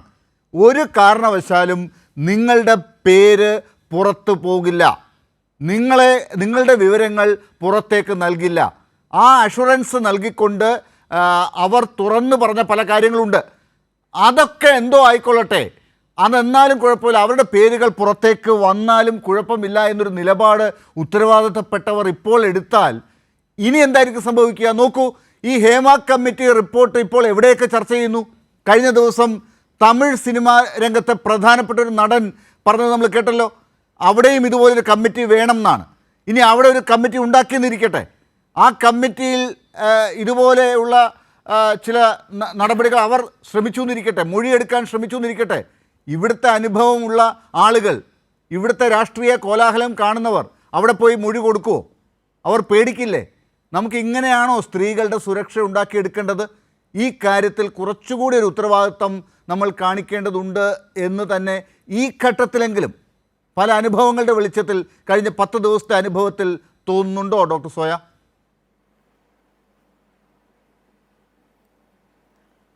അല്ല, ഇത്തരത്തിൽ സ്ത്രീകൾ തുറന്നു പറയട്ടെ, സ്ത്രീകൾ കുറെ കൂടെ ഇതുമായി ബന്ധപ്പെട്ട കാര്യങ്ങളൊക്കെ സംസാരിക്കട്ടെ എന്ന് ആഗ്രഹിക്കുന്ന ഒരാളാണ് ഞാൻ. കാരണം അവരനുഭവിച്ചിട്ടുള്ള ബുദ്ധിമുട്ടുകൾ, അവർ കടന്നുപോയിട്ടുള്ള പ്രയാസങ്ങൾ തുറന്നു പറയേണ്ടിയിരിക്കുന്നു. എങ്കിലും തുറന്നു പറഞ്ഞ് അതിലെ പ്രശ്നങ്ങൾ പരിഹരിക്കപ്പെട്ട് അത് ചർച്ച ചെയ്യപ്പെട്ട് മാത്രമേ ഇതിൽ മാറ്റങ്ങൾ ഉണ്ടാകൂ. ഇപ്പൊ നേരത്തെ നിങ്ങൾ ഇങ്ങനെ നിരന്തരം പറഞ്ഞുകൊണ്ടിരിക്കുന്ന ഒരു സിനിമാ നയത്തെ പറ്റി എനിക്ക് അക്കാര്യത്തിൽ ഒരു എതിർപ്പുമില്ല. സിനിമാ നയം രൂപീകരിക്കപ്പെടുക തന്നെ വേണം. പക്ഷേ ഒരൊറ്റ കാര്യം ചിന്തിച്ചു നോക്കുക. ഈ രാജ്യത്ത് നിയമമുണ്ടെന്ന് അറിയുന്ന ആളുകൾ, ഈ രാജ്യത്ത് തൊഴിൽ രംഗത്ത് സ്ത്രീകൾക്കെതിരെ അല്ലെങ്കിൽ സ്ത്രീകളോട് പാലിക്കേണ്ട മാന്യതയെ പറ്റി, തൊഴിൽ രംഗത്ത് സ്ത്രീകൾ അനുഭവിക്കുന്ന ബുദ്ധിമുട്ടുകൾ ഒരു തരത്തിലും ഉണ്ടാകരുത് എന്ന് നിയമം നിഷ്കർഷിക്കുന്ന ഒരു രാജ്യത്താണ് ഞാനും നിങ്ങളും താമസിക്കുന്നത്. ഇതിനെപ്പറ്റിയൊക്കെ വളരെ കൃത്യമായി ബോധ്യമുള്ള ആളുകളാണ് സിനിമാ മേഖലയിലുള്ള ആളുകൾ. അവർ ഇതിലൊന്നും അല്ലെങ്കിൽ ഇത്തരത്തിലുള്ള നിയമങ്ങളൊന്നും ഞങ്ങൾക്ക് ബാധകമല്ല, ഇതൊക്കെ ഞങ്ങൾക്ക് ഈ പറയുന്നത് പോലെ ഇതൊക്കെ ഞങ്ങളുടെ ജന്മാവകാശമാണ്, ഇതൊക്കെ ഭരണഘടനാ അവകാശമാണ് എന്ന രീതിയിൽ അത്രയേറെ മ്ലേച്ഛമായ രീതിയിൽ മനുഷ്യരോടും സ്ത്രീകളോടും പെരുമാറുന്ന ഒരു സാഹചര്യം നമ്മൾ കണ്ടു. നിങ്ങൾ ഈ പറയുന്നത് പോലെ നയം രൂപീകരിക്കപ്പെടുന്നു. ഈ നയം രൂപീകരിച്ചതിന് ശേഷം അല്ലെങ്കിൽ ഈ നയം കൊണ്ട് ഹേമ കമ്മിറ്റി റിപ്പോർട്ടിനെ പറ്റി ഞാൻ പറഞ്ഞല്ലോ, അതിനെപ്പറ്റി എനിക്കൊരു അപവാദവും പറയാനില്ല. അത് കഴിഞ്ഞ് ഈ പറയുന്നത് പോലെ എന്താണ്, what is the byproduct, അല്ലെങ്കിൽ ഇത് കഴിഞ്ഞുണ്ടാവേണ്ട എന്താണ്? ഡോക്ടർ സോയ, നമുക്കത് അവസാനിപ്പിക്കണ്ടേ? ഇപ്പോൾ ഡോക്ടർ സോയ പറഞ്ഞ കൃത്യമായിട്ടുള്ള ഒരു വലിയ മോശം പ്രവണത ഇവിടെ ഉണ്ട്. അതുണ്ടെങ്കിൽ നമുക്കത് അവസാനിപ്പിക്കണ്ടേ? നയം വേണ്ടേ? നയം വേണ്ടാതെ നമുക്ക് മുന്നോട്ട് പോകാൻ സാധിക്കും? നിങ്ങൾക്കും അഭിപ്രായമില്ലേ? അല്ല, നയം വേണ്ട എന്നല്ല ഞാൻ പറയുന്നത്. നയം വേണ്ട എന്നല്ലല്ലോ ഞാൻ പറയുന്നത്. നയത്തിനപ്പുറത്തേക്ക് ചില കാര്യങ്ങൾ ചർച്ച ചെയ്യപ്പെടേണ്ടത്. നയം കൊണ്ടെല്ലാം പൂർണ്ണമാകും. ഞങ്ങളൊരു കോൺക്ലേവ് വെച്ചിട്ടുണ്ട്. അതിൽ ഞങ്ങൾ ആളുകളെയൊക്കെ പിടിച്ചിരുത്തും. അതിൽ ചർച്ച ചെയ്ത് ഞങ്ങൾ അന്നത്തോടുകൂടെ പ്രശ്നങ്ങൾ അവസാനിപ്പിക്കും. ഞങ്ങളൊരു കോൺക്ലേവ് നടത്തും, അവിടെ എല്ലാവരെയും പിടിച്ചിരുത്തും, അവിടെ അന്നത്തോടുകൂടി പ്രശ്നമെല്ലാം അവസാനിപ്പിക്കുമെന്ന് ആര് പറഞ്ഞു? അല്ലാതെ നിങ്ങൾ അത്തരത്തിലാണല്ലോ ചർച്ചകൾ. ഇപ്പൊ നേരത്തെ നിങ്ങൾ സംസാരിച്ച ആളുകളൊക്കെ പറഞ്ഞു കോൺഗ്രസിന്റെ ഉദ്ദേശം ഇടതുപക്ഷത്തെ പ്രതിക്കൂട്ടിൽ നിർത്തുക. ഇവിടെ ആരാണ് ഇടതുപക്ഷത്തെ? കഴിഞ്ഞ 10 ദിവസത്തെ കാഴ്ചകൾ കോൺഗ്രസിന്റെ മാത്രമല്ല, ചില മാധ്യമങ്ങളുടെ പല മാധ്യമങ്ങളിലും കാണുന്ന ചർച്ചകൾ ഹേമ കമ്മിറ്റിയെ മറന്നുകൊണ്ട് രാഷ്ട്രീയമാകുന്നു. അങ്ങനെ നിങ്ങൾക്ക് ആത്മാർത്ഥമായ സ്ത്രീ സുരക്ഷയാണെങ്കിൽ നിങ്ങൾ ഉയർത്തുന്ന വാദങ്ങളിലും ആ ആത്മാർത്ഥത കാണണം. നിങ്ങളുടെ ഭാഗത്ത് നിന്ന് ആ നടപടികൾ അതുപോലെ ചെയ്തിട്ടായിരിക്കണം നിങ്ങൾ എതിർപക്ഷത്തോട് നിങ്ങൾ ഇങ്ങനെ ചെയ്യണമെന്ന് പറയാൻ. അപ്പൊ നിങ്ങൾക്ക് ആത്മാർത്ഥതയില്ലാത്ത ചില വാദങ്ങൾ, നിങ്ങളുടെ ഒരു ഭാഗം ആളുകൾ എടുക്കുന്ന നയമല്ല നിങ്ങളുടെ പ്രതിപക്ഷത്തെ പ്രധാനപ്പെട്ട നേതാക്കൾ എടുക്കുന്നത്. ഇതൊക്കെയുണ്ട്. ഒരൊറ്റ ചോദ്യം മാത്രം ഞാൻ ചോദിക്കട്ടെ. ഇപ്പൊ കഴിഞ്ഞ ദിവസം ഇതുമായി ബന്ധപ്പെട്ട് ഒരു അന്വേഷണ സംഘത്തെ മുഖ്യമന്ത്രി വെച്ചു. ഒരു അന്വേഷണ സംഘത്തെ വെക്കുകയാണ്. ആ അന്വേഷണ സംഘത്തിൽ ഹേമ കമ്മിറ്റി റിപ്പോർട്ടുമായി ബന്ധപ്പെട്ട ഒരു വിഷയവും അല്ലെങ്കിൽ അതിന്റെ അന്വേഷണ പരിധിയിൽ വരുന്നില്ല. ഇത് ഞങ്ങളല്ല തീരുമാനിക്കുന്നത്. ഈ പറയുന്നത് പോലെ വനിതാ IPS ഉദ്യോഗസ്ഥർ ഉൾപ്പെടെയുള്ള ആളുകളെ വെച്ചുകൊണ്ട് അന്വേഷണം. ഹേമ കമ്മിറ്റിയുമായി ബന്ധപ്പെട്ട് എന്ത് അന്വേഷിക്കാനാണ്? ഹേമ കമ്മിറ്റിയിൽ പോയ ആളുകളെ വീണ്ടും പീഡിപ്പിക്കാനോ? ഹേമ കമ്മിറ്റിയുമായി ബന്ധപ്പെട്ട് മൊഴി കൊടുത്തവരെ വീണ്ടും അതിനകത്തേക്ക് കൊണ്ടുവരാനോ? എന്താണ് ഉദ്ദേശിച്ചത്? ഹേമ കമ്മിറ്റിയെ കുറിച്ച് എന്ത് അന്വേഷിക്കാൻ? അവിടെ പരാതിയുള്ള ആളുകൾക്കെല്ലാം ഇപ്പൊ അന്വേഷിക്കാൻ പറ്റുന്നുണ്ട്. അവരുടെ പരാതികളെല്ലാം എടുക്കുന്നുണ്ട്. ഒരേ സമയം നിങ്ങൾ തന്നെ പറയുന്നു ഹേമ കമ്മിറ്റിയാണ് നമ്മൾ ചർച്ച ചെയ്യേണ്ടത്. ഈ പറയുന്നത് ഈ വളരെ ഇൻഡിവിജ്വൽ ആയിട്ട് പറയുന്ന ലൈംഗിക ആരോപണങ്ങളല്ല ചർച്ച ചെയ്യേണ്ടതെന്ന് നിങ്ങൾ തന്നെ പറയുന്നു. നിങ്ങളുടെ സർക്കാർ തന്നെ പറയാണ് പിന്നെ ഹേമ കമ്മിറ്റി അവിടെ നിൽക്കട്ടെ, അത് കഴിഞ്ഞ് വരുന്ന ഈ ആരോപണങ്ങളൊക്കെ നമുക്കിപ്പോ പരിഹരിക്കാമെന്ന് പറഞ്ഞു. അതാണ് ഇത് ആടിനെ പട്ടിയാക്കുന്ന പരിപാടിയാണ്. ഡോക്ടർ സോയ ജോസഫ് ഹേമ കമ്മിറ്റിയിൽ പറഞ്ഞ ഏതെങ്കിലും 1-2 പരാതികൾ അല്ലെങ്കിൽ 2-3% പരാതികൾ മാത്രം അന്വേഷിക്കുക എന്നുള്ളതല്ല. കാര്യങ്ങളെല്ലാം പുറത്തു വരണം. ആരൊക്കെ ഉപ്പ് തിന്നിട്ടുണ്ടോ അവരെല്ലാം വെള്ളം കുടിക്കണം. എല്ലാ പരാതികളും പുറത്തു വരണം. അത് ഇതുവരെ നടന്നത് മാത്രം പോരാ, നാളെ നടക്കാൻ പാടില്ല. അപ്പോ അതിനു വേണ്ടിയുള്ള ഒരു കാര്യങ്ങൾ എന്താണ് ചെയ്യേണ്ടതെന്ന് ജസ്റ്റിസ് ഹേമ പറഞ്ഞിട്ടുണ്ട്. ജസ്റ്റിസ് ഹേമ പറഞ്ഞിട്ടുള്ള കാര്യങ്ങൾ എന്താണെന്ന് നിങ്ങൾ പഠിച്ചോ? നിങ്ങൾ ചർച്ച ചെയ്തോ? നിങ്ങളുടെ സമിതികളിൽ, നിങ്ങളുടെ പാർട്ടിയുടെ വേദികളിൽ അത് ചർച്ച ചെയ്തോ? തീർച്ചയായും എന്തുകൊണ്ട് ഞങ്ങൾ ചർച്ച ചെയ്യുന്നില്ല എന്ന് നിങ്ങൾ തീരുമാനിക്കുന്നു. വളരെ കൃത്യമായി അല്ല, അങ്ങനെയാണെങ്കിൽ എനിക്ക് അറിയേണ്ടതാണ് എന്തുകൊണ്ടാണ്, എന്തൊക്കെയാണ് ജസ്റ്റിസ് ഹേമ പറഞ്ഞത്? ജസ്റ്റിസ് ഹേമ പറഞ്ഞ കാര്യങ്ങൾ ഏത് രീതിയിലാണ് നിങ്ങൾ എടുത്തിരിക്കുന്നത്? അതിൽ എന്തൊക്കെ കാര്യങ്ങൾ നടപ്പിലാക്കണം എന്നാണ് നിങ്ങൾ ചർച്ച ചെയ്തത്? ആ കാര്യങ്ങൾ എങ്ങനെ നടപ്പിലാക്കണം എന്നാണ് നിങ്ങൾ ചർച്ച ചെയ്തത്? അത് കോൺക്ലേവ് അതിനൊരു തടസ്സമാണെന്ന് നിങ്ങൾ കണ്ടെത്തിയോ ചർച്ച ചെയ്തപ്പോൾ? അത് എന്തുകൊണ്ടാണ്? പറയൂ.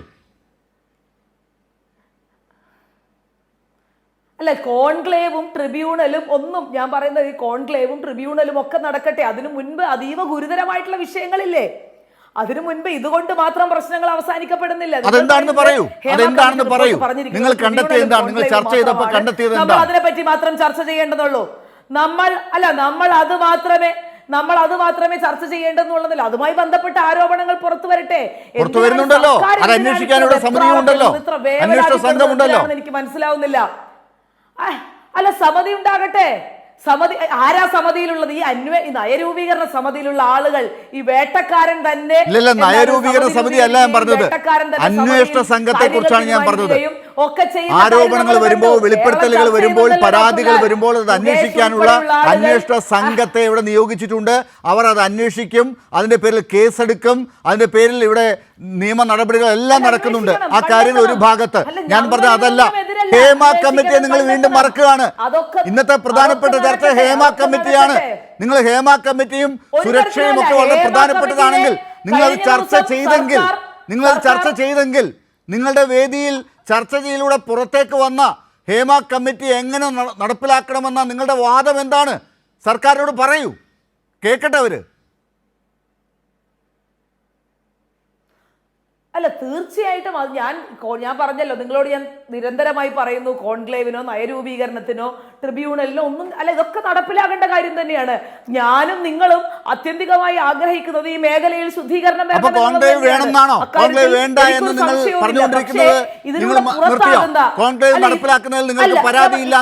ഇതിലൂടെ പുറത്താക്കപ്പെടുന്ന അല്ലെങ്കിൽ ഇതിലൂടെ വെളിവാക്കപ്പെടുന്ന കുറെ സത്യങ്ങളുണ്ട്. അതിനെ മൂടി വെക്കാൻ സർക്കാർ,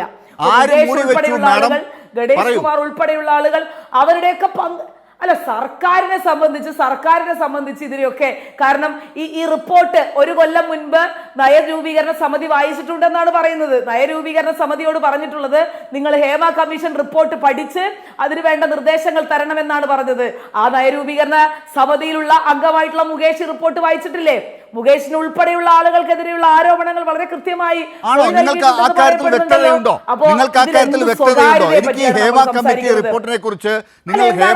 റിപ്പോർട്ട് നിങ്ങൾ വായിച്ചിട്ടുണ്ടോ കാര്യത്തിൽ എനിക്ക് ഇപ്പോഴും സംശയമുണ്ടെന്നാണ് ഞാൻ പറഞ്ഞത്. എനിക്ക് ആ കാര്യത്തിൽ നിങ്ങൾ ചർച്ച ചെയ്തിട്ടുണ്ടെങ്കിൽ കൃത്യമായി ആ കാര്യം ജനങ്ങളുടെ മുമ്പാകെ നിങ്ങൾ വെക്കണം. അല്ല, മുകേഷ് വായിച്ചിട്ടുണ്ടെന്നുള്ള കാര്യത്തിൽ ഞങ്ങൾക്ക് സംശയമില്ലല്ലോ, അക്കാര്യത്തിൽ സംശയമില്ലല്ലോ. അതാണ് ഞാൻ പറഞ്ഞത്. നിങ്ങൾ ഏതെങ്കിലും വ്യക്തിയിലേക്ക് കൊണ്ടുപോകുന്നു, നിങ്ങളൊരു മുകേഷിലേക്കോ അല്ലെങ്കിൽ വേറൊരാളിലേക്കോ കൊണ്ടുപോകുന്നു, എന്നിട്ട് അതിന്റെ പേരിൽ രാഷ്ട്രീയമായി ഹേമ കമ്മിറ്റിയെ തന്നെ സർക്കാരിന്റെ ഭാഗമാണെങ്കിൽ അത് പറയേണ്ടതുണ്ട്. എന്തിനാണ് നമ്മൾ വെപ്രാളപ്പെടുന്നത്? അതിന് നിങ്ങളുടെ ഭാഗത്ത് തെളിവ് വേണം. നിങ്ങൾ വെറുതെ ഇങ്ങനെ പറഞ്ഞിട്ട് ഒരു ഹേമ കമ്മിറ്റിയെ പോലും ഇല്ലാതാക്കി സ്ത്രീ സുരക്ഷ ഇല്ലാതാക്കാനും മലയാള സിനിമയിൽ എന്തെങ്കിലും പരിഷ്കരണം ഉണ്ടാകാനുള്ള ചാൻസ് ഉണ്ടെങ്കിൽ അതുപോലും അടയ്ക്കുന്ന പരിപാടി നിങ്ങളുടെ ഭാഗത്തുനിന്ന് ഉണ്ടാകരുത്. അത് സിനിമയോട് ചെയ്യുന്ന, പ്രേക്ഷകരോട് ചെയ്യുന്ന, ഒരു കലയോട് ചെയ്യുന്ന, ഇവിടെ ഒരു വ്യവസായത്തോട് ചെയ്യുന്ന വലിയൊരു പാതകമാണത്. പല കാര്യങ്ങൾ മൂടി വെച്ചുകൊണ്ട് നടത്തേണ്ട ഒന്നല്ല. എന്താണ് മൂടി വെച്ചത്? ഒരു തരത്തിലുമല്ല. എന്താണ് മൂടി വെച്ചത്? ശുദ്ധീകരണത്തിനെതിരല്ല. എന്താണ് മൂടി വെച്ചത്? ശുദ്ധീകരണത്തിന് ഞങ്ങൾ എതിരല്ല. ഞങ്ങൾക്ക് എന്തിനാണ് അത് തടസ്സപ്പെടുത്തേണ്ട ആവശ്യം?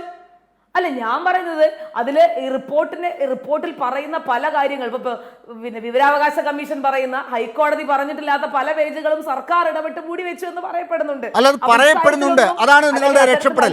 നിങ്ങളുടെ രക്ഷപ്പെടൽ അതാണ്.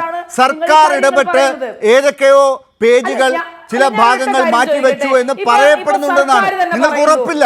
നിങ്ങൾക്ക് ഉറപ്പില്ലാത്ത കാര്യങ്ങൾ വെറുതെ പ്രചരിപ്പിക്കുകയാണ്. അല്ല, ഞാൻ ഒരൊറ്റ കാര്യം ചോദിക്കട്ടെ. 4.5 കൊല്ലം ഈ റിപ്പോർട്ട് ഞങ്ങൾ ഒന്നും ചെയ്തില്ല എന്ന് പറയുമ്പോൾ സർക്കാർ നൽകുന്ന മറുപടിയാണ്, സജി ചെറിയാൻ നൽകിയ മറുപടിയാണ്, മാഡം ഈ രാജ്യം ഏറ്റവും കൂടുതൽ കാലം ഭരിച്ചത് കോൺഗ്രസ് പാർട്ടിയാണ്. നിങ്ങളുടെ പാർട്ടിയാണ് ഈ രാജ്യം ഏറ്റവും കൂടുതൽ കാലം ഭരിച്ചത്. ഇതുവരെ കേരളത്തിന് പുറത്ത് മറ്റു പല സ്ഥലത്തും ഉണ്ടല്ലോ. ഏറ്റവും പ്രധാനപ്പെട്ട ഇന്ത്യയിലെ സിനിമാ നഗരം ഏതാണ്? സിനിമാ വ്യവസായം എവിടെയാണ്? എവിടെയാണത്? ബോളിവുഡിലാണ്. ബോളിവുഡിൽ ഇതുവരെ മാറ്റം വരുത്താൻ നിങ്ങൾക്കായില്ല. നിങ്ങൾക്ക് ഇന്ത്യൻ സിനിമയിൽ മാറ്റങ്ങൾ വരുത്താനായില്ല. അവിടെ ഒരു കമ്മിറ്റിയെ വെക്കാൻ ഇതുവരെ പറ്റിയില്ല. കേരളത്തിലാണ് ഒരു കമ്മിറ്റി ഉള്ളത്. ഇപ്പോ അത് 4 കൊല്ലം അല്ലെങ്കിൽ ഒരു 10 കൊല്ലം കൊണ്ടാണെങ്കിൽ അത് പുറത്തേക്ക് വന്ന് ഒരു മാറ്റം ഉണ്ടാക്കാൻ ശ്രമിക്കുമ്പോ നിങ്ങൾ വെറുതെ ഇങ്ങനെ ഓരോ ഇടങ്കോലിടുകയാണ്. അല്ല, മാറ്റമുണ്ടാകട്ടെ. എനിക്കും ഡോക്ടർ ലാലിനും അറിയാം എന്തുകൊണ്ടാണ് ഇങ്ങനെ ഒരു കമ്മിറ്റി വന്നതെന്നുള്ള കാര്യം നമുക്ക് വ്യക്തമായിട്ട് അറിയാം. അത്രയും മോശപ്പെട്ട ഒരു സാഹചര്യത്തിൽ അല്ലെങ്കിൽ മോശപ്പെട്ട ഒരു ഇൻസിഡന്റിന്റെ ഭാഗമായിട്ടാണ് ഈ റിപ്പോർട്ടും അല്ലെങ്കിൽ അതിലുള്ള ഒരു കമ്മിറ്റിയും ഒക്കെ ഇവിടെ വന്നത് നമുക്ക് വ്യക്തമായിട്ട് അറിയുന്ന കാര്യമാണ്. ഓരോ അവസരങ്ങൾക്കനുസരിച്ച് അല്ലെങ്കിൽ ഓരോ കാലഘട്ടത്തിൽ അതിന്റെ പ്രശ്നങ്ങൾക്കനുസരിച്ച് അതിന്റെ രീതികൾക്കനുസരിച്ച് കമ്മിറ്റികൾ അങ്ങനെ വെറുതെ ഉണ്ടാവില്ലല്ലോ. ഒരു സർക്കാരിന് ആ കമ്മിറ്റി ഉണ്ടാകണമെന്ന് തോന്നി ആ കമ്മിറ്റി അവിടെ ഉണ്ടാക്കി, ആ കമ്മിറ്റി ഉണ്ടാക്കിയ സർക്കാരിനും അതിന്റെ എല്ലാ അവകാശവും ഉണ്ട്. അതിന്റെ ഉത്തരവാദിത്വം ഏറ്റെടുക്കാൻ അതിന്റെ എല്ലാ നേട്ടവും അവർക്കും കൂടി അവകാശപ്പെട്ടതാണ് സാർ.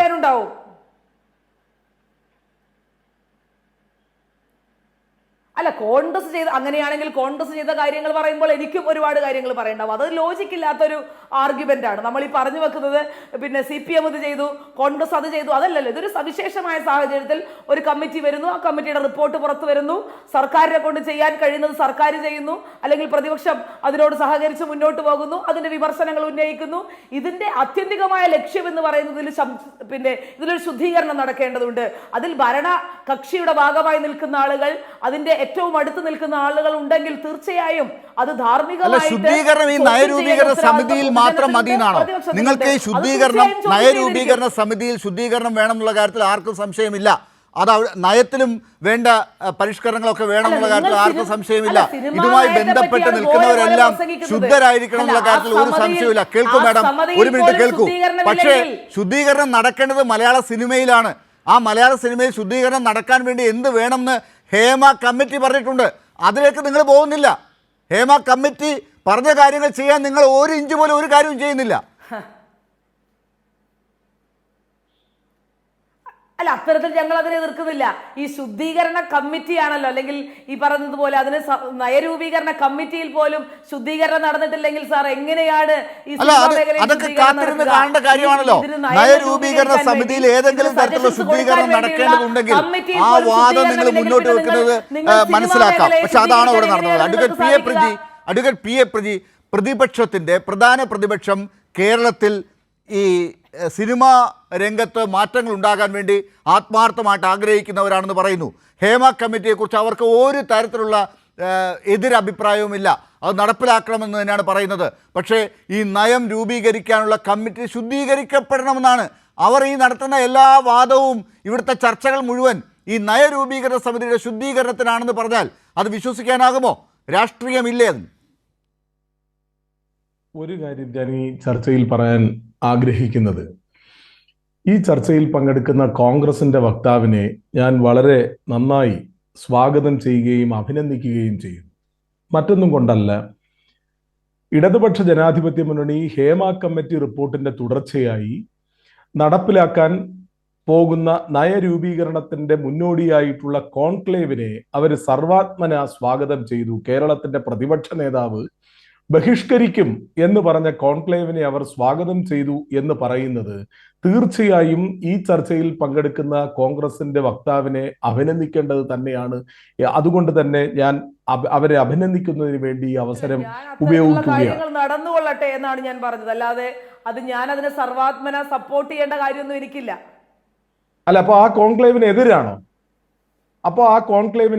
നിങ്ങൾ അല്ല, നിങ്ങൾ പറഞ്ഞു വെക്കുന്നത് കോൺക്ലേവോട് കൂടെ മുഴുവൻ പ്രശ്നങ്ങളും അവസാനിച്ചു കഴിഞ്ഞു, അല്ലെങ്കിൽ ഇടതുപക്ഷ ജനാധിപത്യ മുഴുവൻ പ്രശ്നങ്ങളും അവസാനിക്കും എന്നെവിടെയാണ് പറഞ്ഞത്? അങ്ങനെ ഒരു പരാമർശം ഹേമ കമ്മിറ്റി റിപ്പോർട്ട് നടപ്പിലാക്കുന്നതിന്റെ ഭാഗമായി അതിനകത്ത് ഒരുപാട് നിർദ്ദേശങ്ങൾ ഉണ്ടെന്നേ. അതിലെ നിർദ്ദേശങ്ങളിൽ 1, 2, 3, 4 ആയുള്ള നിർദ്ദേശങ്ങളിൽ ആദ്യത്തെ പടിയായിട്ടാണ് ഒരു കോൺക്ലേവ് നടത്തുന്നത്. എന്താണ് ഒരു കോൺക്ലേവ് നടത്തുന്നത് കൊണ്ടുള്ള ഉദ്ദേശം? അതെങ്കിലും മിനിമം കേരളത്തിലെ കോൺഗ്രസ്സുകാരൻ മനസ്സിലാക്കണ്ടേ. എന്തിനു വേണ്ടിയാണ് ഒരു കോൺക്ലേവ് വെച്ചത്? അതിനകത്ത് ആ മേഖലയുമായി ബന്ധപ്പെട്ട ആളുകൾക്ക്, ഈ ഹേമ കമ്മിറ്റി റിപ്പോർട്ടിൽ വന്ന് പറയാൻ കഴിയാത്ത ആളുകൾക്ക് പോലും കോൺക്ലേവിൽ വന്ന് പറഞ്ഞ ബൃഹത്തായ ചർച്ചകളുടെയും വിശകലനങ്ങളുടെയും അടിസ്ഥാനത്തിൽ ഒരു ബൃഹത്തായ സിനിമാ നയം രൂപീകരിക്കുക. എന്താ സിനിമാ നയം രൂപീകരിക്കുക എന്നുള്ളത് കൊണ്ട് കോൺഗ്രസിന്റെ വക്താവ് മനസ്സിലാക്കിയിരിക്കുന്നത് എന്താണ്? മലയാളത്തിന്റെ സിനിമാ മേഖലയിൽ മലയാളത്തിന്റെ സിനിമാ മേഖലയിൽ ഒരുപാട് അരാജക പ്രവണതകൾ, അതായത് അവിടെ പ്രവർത്തിക്കുന്ന സ്ത്രീകൾക്ക് വേണ്ടത്ര വാഷ്റൂം ഇല്ല, അതിനകത്ത് പറഞ്ഞിട്ടുള്ള ഒരു പ്രധാനപ്പെട്ട പരാമർശമല്ലേ, അല്ലെങ്കിൽ വസ്ത്രം മാറ്റാൻ വേണ്ടത്ര മതിയായ സൗകര്യങ്ങൾ ഇപ്പോഴും മലയാള സിനിമയിൽ അവൈലബിൾ ആക്കുന്നില്ല. അങ്ങനെയൊക്കെ ഉള്ള വിഷയങ്ങൾ ഞാൻ ഒന്ന് രണ്ടെണ്ണം മാത്രം സൂചിപ്പിച്ചു പോകാൻ ആഗ്രഹിക്കുകയാണ്. അത്തരത്തിലുള്ള വിഷയങ്ങൾ പരിഹരിക്കുന്നതിന് വേണ്ടി ഓരോ സിനിമാ സെറ്റിലും എങ്ങനെ ഒരു നിയമത്തിന് രൂപം കൊടുക്കണം, എങ്ങനെ ഒരു സിനിമാ നയം രൂപീകരിക്കണം എന്നുള്ളതിന്റെ പ്രാഥമിക ചർച്ചയായിട്ടല്ലേ ഒരു കോൺക്ലേവ് വിളിക്കുന്നത്. ആ കോൺക്ലേവിനെ സ്വാഗതം ചെയ്യുന്നതിന് പകരം അതിനെ ബഹിഷ്കരിക്കുമെന്ന് പറയുക, അതിന്റെ ഇങ്ങേയറ്റത്തുള്ള കോൺഗ്രസ് വക്താവ് പോലും കോൺക്ലേവിനെ ഒന്ന് സ്വാഗതം ചെയ്തതിനെ അഭിനന്ദിച്ചാൽ പെട്ടെന്ന് അയ്യോ ഞാൻ സ്വാഗതം ചെയ്തില്ല, ഞാൻ അങ്ങനെ അതൊക്കെ നടന്നോട്ടെ എന്ന് പറഞ്ഞതേ ഉള്ളൂ, ഞാൻ കോൺക്ലേവിനെ സ്വാഗതം ചെയ്തില്ല എന്നുള്ള നിലയിലേക്ക് കോൺഗ്രസിന്റെ രാഷ്ട്രീയമായ നിലപാടുകൾ വളരെ രാഷ്ട്രീയമായ സങ്കുചിതത്വത്തിലേക്ക് പോകുന്നു എന്നുള്ളതാണ് കേരളത്തിലെ കോൺഗ്രസ് ഇന്ന് നേരിടുന്ന ഏറ്റവും വലിയ പ്രതിസന്ധി.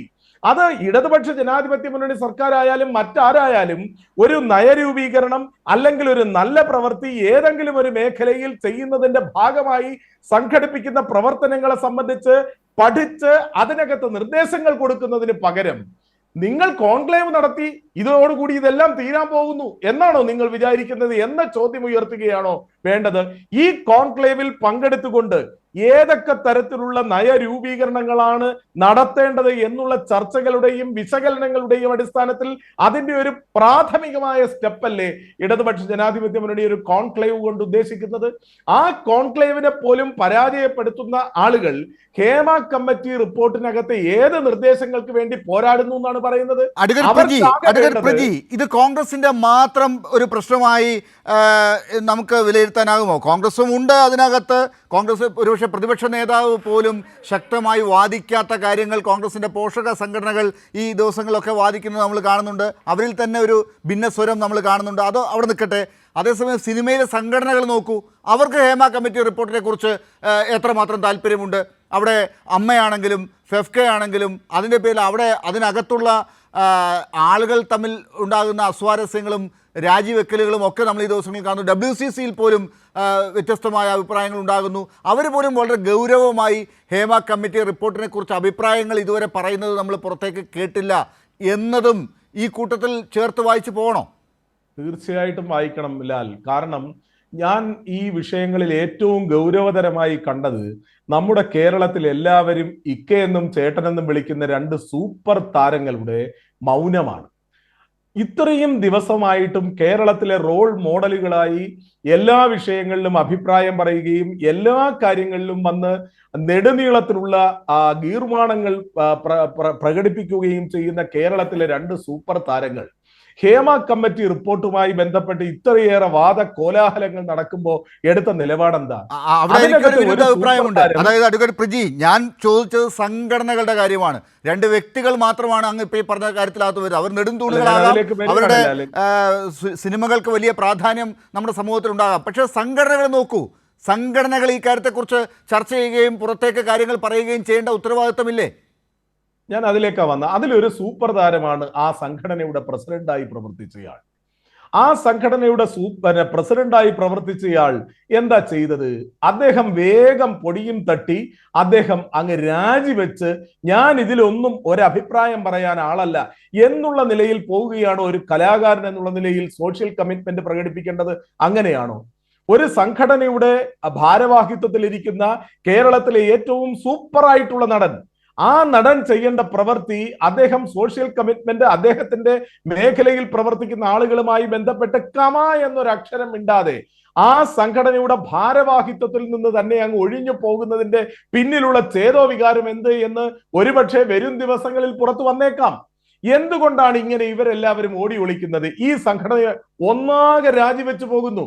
ഒരു സംഘടന ഇങ്ങനെ മാസാമാസം കൈനീട്ടം കൊടുക്കാൻ വേണ്ടി മാത്രമാണോ ഒരു സംഘടന? പക്ഷെ വേറൊരു കാര്യം ഈ കാര്യത്തിൽ ഒന്ന് ചൂണ്ടിക്കാട്ടട്ടെ. ഇതിനിടയ്ക്ക് ഫെഫ്കയുടെ പ്രതിനിധികളുമായിട്ട് ഞാൻ സംസാരിച്ചിരുന്നു. അവരിപ്പോൾ വളരെ പ്രധാനപ്പെട്ട ചർച്ചകളിലാണ്. അവരുടെ യൂണിയനുകളൊക്കെ കുറച്ചുകൂടി ട്രേഡ് യൂണിയൻ സ്വഭാവമുള്ള സംഘടനകളാണെന്നും അവർ അതുകൊണ്ട് തന്നെ ഈ ഡോക്യുമെൻ്റ് കൃത്യമായി ഇതൊരു ഇംഗ്ലീഷ് ഡോക്യുമെൻ്റാണ്, അവരുടെ സംഘടനകളിലുള്ള പല ആളുകൾക്കും ഭാഷ തർജ്ജമ ചെയ്ത് മാറ്റി പഠിച്ചാൽ മാത്രമേ ഇതൊക്കെ കൂടുതൽ വ്യക്തമായി മനസ്സിലാക്കാൻ സാധ്യതയുള്ളൂ. അതൊക്കെ നമുക്ക് മനസ്സിലാക്കാൻ ടൈം വേണം.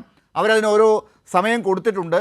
അവരടുത്ത ഒരാഴ്ചയൊക്കെ ഇത് വളരെ ഗൗരവമായി ചർച്ച ചെയ്യുകയും എല്ലാ യൂണിയനുകളും അവരുടെ ഫെഫ്കയിൽ വരുന്ന എല്ലാ യൂണിയനുകളും അത് ചർച്ച ചെയ്യുകയും അതിനുശേഷം ഒരു റിപ്പോർട്ട് തയ്യാറാക്കി സർക്കാരിന് സമർപ്പിക്കുമെന്നുമൊക്കെയാണ് അതിൻ്റെ നേതാക്കൾ പറയുന്നത്. അപ്പോൾ അങ്ങനെയുള്ളൊരു പ്രോസസ്സും കൂടി അവിടെ നടക്കുന്നുണ്ട് ഒരു ഭാഗത്ത്. അല്ല, അങ്ങനെ ഒരു പ്രോസസ്സൊക്കെ ഇപ്പോഴെങ്കിലും നടക്കുന്നതിന് കാരണമായി ഭവിച്ചത് ഇടതുപക്ഷ ജനാധിപത്യ മുന്നണി ഈ മേഖലയിലുള്ള അരാജക പ്രവണതകളെ മനസ്സിലാക്കുന്നതിന് വേണ്ടി നിയമിച്ച ഒരു കമ്മിറ്റിയുടെ റിപ്പോർട്ട് വന്നതുകൊണ്ടല്ലേ?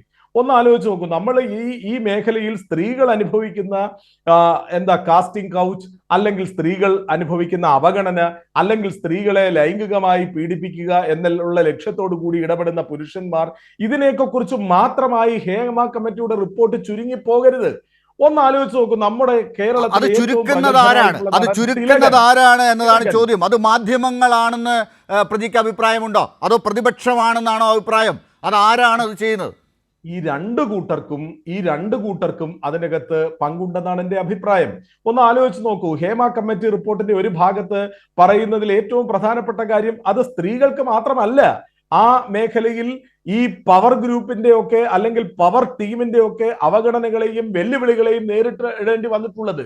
ഇപ്പോ പ്രതിഭാസമ്പന്നനായിട്ടുള്ള നടൻ തിലകൻ അനുഭവിക്കേണ്ടി വന്നത്, ഈ ഫെഫ്കയുടെ കയ്യിൽ നിന്ന് വിനയൻ അനുഭവിക്കേണ്ടി വന്നിട്ടുള്ള കാര്യങ്ങൾ, ഇതൊക്കെ തന്നെ കേരളത്തിന്റെ പൊതുസമൂഹം ആ കാലഘട്ടങ്ങളിൽ ചർച്ച ചെയ്തിട്ടുണ്ട്. എങ്കിലും അതൊരു ഇൻടാക്റ്റ് ആയിട്ടുള്ള ഒരു ടാങ്കർ പോലെ പ്രവർത്തിച്ചു കൊണ്ടിരുന്ന ആ സംഘടനയിലേക്ക് തുറസായ മനോഭാവത്തോടുകൂടി, ചങ്കൂറ്റത്തോടുകൂടി, ചുണയോടുകൂടി, നട്ടെല്ലുറപ്പോടുകൂടി പൊതുസമൂഹത്തിന്റെ മുമ്പിലേക്ക് വന്ന അഭിപ്രായം പറയാനുള്ള വാതായനങ്ങൾ തുറന്നു വെച്ചത് തീർച്ചയായും ഹേമ കമ്മിറ്റി റിപ്പോർട്ടാണ്. ആ ഹേമ കമ്മിറ്റി റിപ്പോർട്ടിന് കാരണമായി വന്നത് ഇടതുപക്ഷ ജനാധിപത്യ മുന്നണിയാണ്. അത് ഇന്ത്യയുടെ ജനാധിപത്യ പ്രക്രിയയിൽ ആദ്യമായി ഒരു സംസ്ഥാനത്തുണ്ടായ ആ പഠന റിപ്പോർട്ടിനെ അംഗീകരിച്ച് വിശകലനം ചെയ്ത് തുടർ പരിപാടികൾക്ക് രൂപം കൊടുക്കുന്നതിന് നേതൃത്വം കൊടുക്കേണ്ട നേതൃത്വ ശക്തികളായി, ചാലക ശക്തികളായി പ്രവർത്തിക്കേണ്ട പ്രതിപക്ഷവും പ്രതിപക്ഷത്തിന് വേണ്ടി പ്രവർത്തിക്കുന്ന കുറച്ച് മാധ്യമങ്ങളും കഴിഞ്ഞ ഏതാനും ദിവസങ്ങളിൽ ചെയ്തുകൊണ്ടിരിക്കുന്ന പ്രവൃത്തി എന്താ? ഇതിനകത്ത് ഏറ്റവും കളർഫുൾ ആയിട്ടുള്ള, അല്ലെങ്കിൽ ഇതിനകത്ത് ഇക്കിളി ഉണ്ടാക്കുന്ന, രോമാഞ്ചമുണ്ടാക്കുന്ന ചില വാർത്തകൾ മാത്രം എടുത്തുകൊണ്ട് അതിലേക്ക് മാത്രം സ്റ്റിക്ക് ഓൺ ചെയ്തുകൊണ്ട് ഹേമ കമ്മിറ്റി റിപ്പോർട്ടിനെ ഇപ്പോൾ ആർക്കും നടപ്പിലാക്കണ്ടല്ലോ. അതിനെ സംബന്ധിച്ച് ആർക്കും ചർച്ചയില്ലല്ലോ. ഹേമ കമ്മിറ്റി റിപ്പോർട്ടിന്റെ ഭാഗമായി ട്രിബ്യൂണൽ രൂപീകരിക്കണമെന്ന് പറഞ്ഞു. ആ ട്രിബ്യൂണൽ രൂപീകരിക്കുന്നതിനെ സംബന്ധിച്ചുള്ള ചർച്ചകൾ ഏതെങ്കിലും ഒരു ചാനൽ, ഏതെങ്കിലും ഒരു പ്രതിപക്ഷ കക്ഷി, ഏതെങ്കിലും ഒരു നിർദ്ദേശം എവിടെയെങ്കിലും രേഖപ്പെടുത്തിയതായി ഞാൻ കണ്ടില്ല. ഡോക്ടർ സോയ ജോസഫ്, ഒരു പക്ഷേ നമുക്കറിയാം ഈ രംഗത്ത്, ഈ സിനിമാ മേഖലയിൽ ഏതെങ്കിലും ഒന്നോ രണ്ടോ സെലിബ്രിറ്റികൾ, താരങ്ങളായിട്ട് നിൽക്കുന്നവരുടെ ഇത്തരം കഥകൾ മാത്രമല്ല ഇവിടുത്തെ ചൂഷണം എന്ന് പറയുന്നത്. അത് വേണം. ആ കാര്യത്തിൽ അങ്ങനെയുള്ള കാര്യങ്ങൾ പോലും ഉണ്ടെങ്കിൽ പോലും അത് പുറത്തേക്ക് വരണം. അതൊക്കെ ശരി തന്നെ. അതൊക്കെ ഒന്നോ രണ്ടോ ദിവസത്തെ വാർത്തകളായി മാധ്യമങ്ങളിൽ നിറയുകയും അതിന് പുറകെയുള്ള ചർച്ചകളുമൊക്കെ അവിടെ അവസാനിക്കുകയും ചെയ്യും. പക്ഷേ സിനിമാ മേഖലയിൽ ചൂഷണമുണ്ടെങ്കിൽ, അവിടെ സ്ത്രീ പുരുഷ വിവേചനമുണ്ടെങ്കിൽ, വേതനത്തിൻ്റെ കാര്യത്തിൽ, തൊഴിലിൻ്റെ കാര്യത്തിലൊക്കെ അസമത്വമുണ്ടെങ്കിൽ, അവിടെ സ്ത്രീകൾക്ക് പ്രത്യേക തരത്തിലുള്ള ഒരു ട്രീറ്റ്മെൻറ്റാണ് അവിടെ കിട്ടുന്നതെങ്കിൽ, അവരെ ലൈംഗികമായി ചൂഷണം ചെയ്യുന്ന അവസ്ഥയുണ്ടെങ്കിൽ, അതില്ലെങ്കിൽ അവർക്ക് തൊഴിൽ നഷ്ടപ്പെടും എന്നൊരവസ്ഥയുണ്ടെങ്കിൽ, അതിനവിടെയുള്ള ഏറ്റവും പല തട്ടുകളിൽ, താഴെ തട്ടുകൾ മുതൽ ജോലി ചെയ്യുന്ന പലയിടത്തും ഇതുണ്ട്. സാധാരണ സ്ത്രീകൾക്ക് വരെ പ്രശ്നങ്ങളുണ്ട്. അപ്പോൾ അവർക്കൊക്കെ അത് ഉണ്ടാക്കുന്നത് മുഴുവൻ ഏതെങ്കിലും സൂപ്പർ താര പദവിയിൽ ഇരിക്കുന്നവർ മാത്രമല്ല, ആ കളർഫുള്ളായ എന്ന് പറയുന്ന ഭാഗത്ത് മാത്രമല്ല കഥകൾ, അവിടെ മാത്രം ഒതുങ്ങിപ്പോകേണ്ടതല്ല. നാളെ ഇവിടെ ഒന്നും നടക്കരുത്.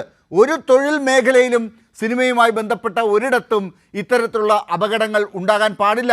അതിന് ട്രിബ്യൂണൽ വേണം, അതിന് മറ്റ് സംവിധാനങ്ങൾ വേണം, നിയമങ്ങൾ വേണം, അത് നയമുണ്ടാക്കണം, എന്നിട്ട് നിയമത്തിലേക്ക് പോകണം. അതിനുവേണ്ടി നിങ്ങൾ എത്രയും വേഗം കാര്യങ്ങൾ ചെയ്യണം. ഈ സ്ത്രീകളെ രക്ഷിക്കണം. നാളെ ഈ തൊഴിൽ മേഖലയിൽ പണിയെടുക്കാൻ വരുന്ന ആളുകൾക്ക് അതിനുള്ള വഴി ഒരുക്കി കൊടുക്കണം. നിങ്ങളത് തടയരുത്. അടുത്ത സംസ്ഥാനങ്ങളിൽ ഇത് പറയാൻ നിൽക്കുന്നവരുണ്ടെങ്കിൽ ധൈര്യത്തോടെ അത് പറയാൻ, അവിടുത്തെ കമ്മിറ്റിക്ക് മുമ്പിൽ പോയി പറയാനുള്ള ഒരു വാതിൽ തുറന്നിട്ട് കൊടുക്കണം നിങ്ങളല്ലാതെ ഇതൊന്നും അടയ്ക്കല്ലേ മാഡം. തീർച്ചയായും ഞാൻ അതിലൊന്നും എതിർപ്പ് പറയുന്നില്ല. പിന്നെ ഇടതുപക്ഷ സർക്കാർ വിചാരിച്ചിരുന്നെങ്കിൽ കഴിഞ്ഞ 4.5 കൊല്ലം മുൻപ് അല്ലെങ്കിൽ ആ 4.5 നിങ്ങൾ വിചാരിച്ചിരുന്നെങ്കിൽ 60 കൊല്ലം മുമ്പേ ചെയ്യാമായിരുന്നു ഇന്ത്യൻ സിനിമയിൽ മാറ്റാമായിരുന്നു എന്നുള്ള ഒരു അഭിപ്രായം പറഞ്ഞു വെക്കുകയാണ്.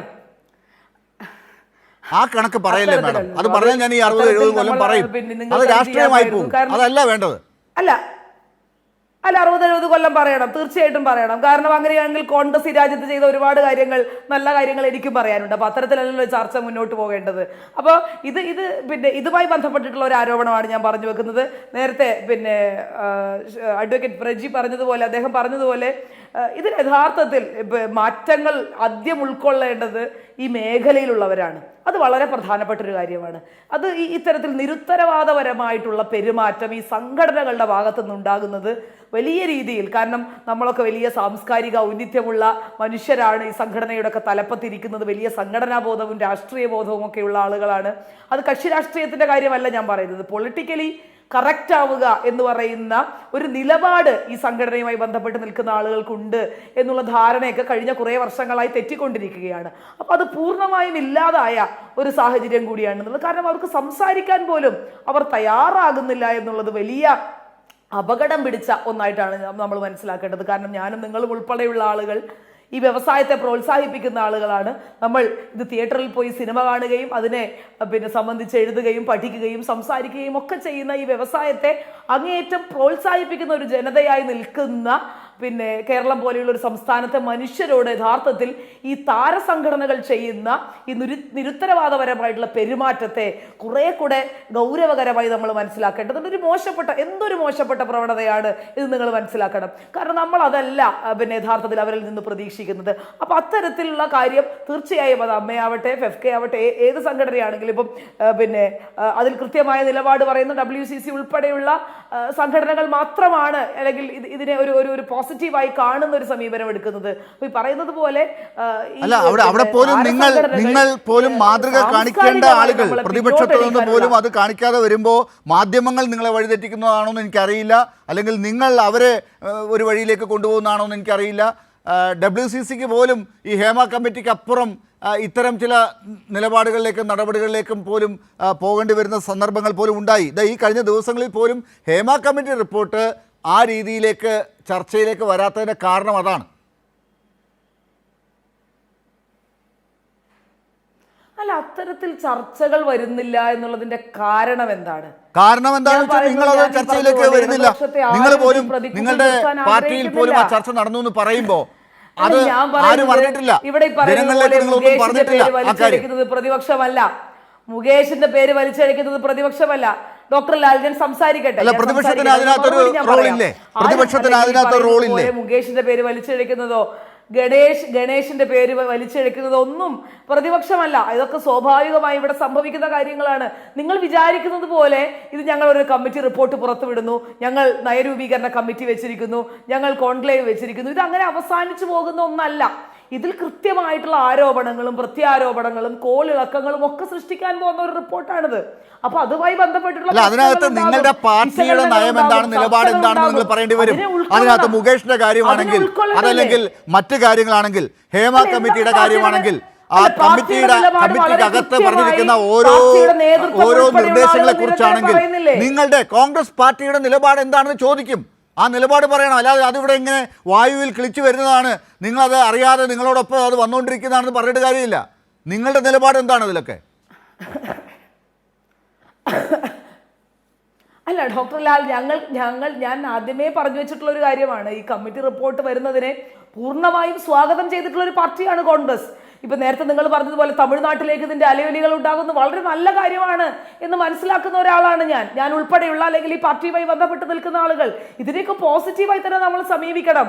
അത് പിന്നെ നമുക്ക് ആവശ്യമുള്ളതിനെ മറച്ചു വെച്ചുകൊണ്ടും നമുക്ക് ആവശ്യമില്ലാത്തത് ഇവിടെ ചർച്ച ചെയ്യട്ടെ എന്ന് തീരുമാനിച്ചുകൊണ്ടും അല്ല. ഇപ്പൊ നേരത്തെ നിങ്ങൾ തന്നെ പറയുകയുണ്ടായി, കോൺക്ലേവിൽ വന്ന് പിന്നെ അഭിഭാഷകനായിട്ടുള്ള ശ്രീ അഡ്വക്കേറ്റ് PA പ്രജി അദ്ദേഹം പറയുകയുണ്ടായി, കോൺക്ലേവിൽ വന്ന ആളുകൾ കാര്യങ്ങൾ തുറന്നു പറയും.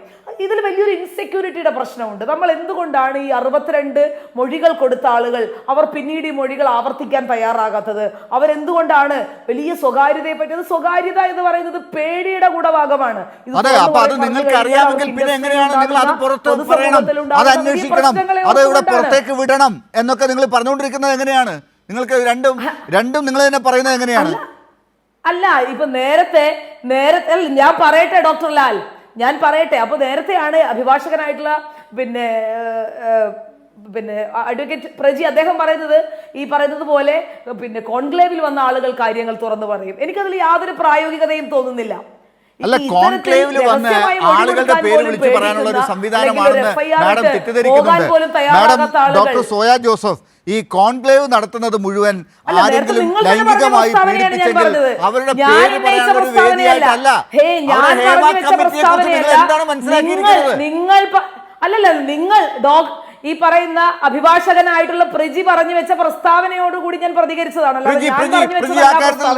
അദ്ദേഹമാണ് പറഞ്ഞത് കോൺക്ലേവിൽ ആളുകൾ വരികയും ഇക്കാര്യങ്ങൾ തുറന്നു പറയുക. നമ്മുടെ കോൺഗ്രസിന്റെ എപ്പോഴും ഉള്ളൊരു വിഷയം, ഡോക്ടർ ലാൽ, കോൺഗ്രസിന്റെ എപ്പോഴും ഉള്ളൊരു വിഷയം ഈ കാര്യങ്ങളെ അതിന്റെ യഥാർത്ഥ നിലയിൽ പറയുന്ന കാര്യങ്ങളെ മനസ്സിലാക്കാനുള്ള ക്ഷമ കാണിക്കുകയോ അല്ലെങ്കിൽ അത് മനസ്സിലാക്കാൻ ശ്രമിക്കുകയോ ചെയ്യാതിരിക്കുക എന്ന് പറയുന്നത് കോൺഗ്രസിന്റെ മുഖമുദ്രയാണ്. ഈ ഹേമ കമ്മിറ്റി റിപ്പോർട്ടിനോടനുബന്ധിച്ച് ഞാൻ പറയട്ടെ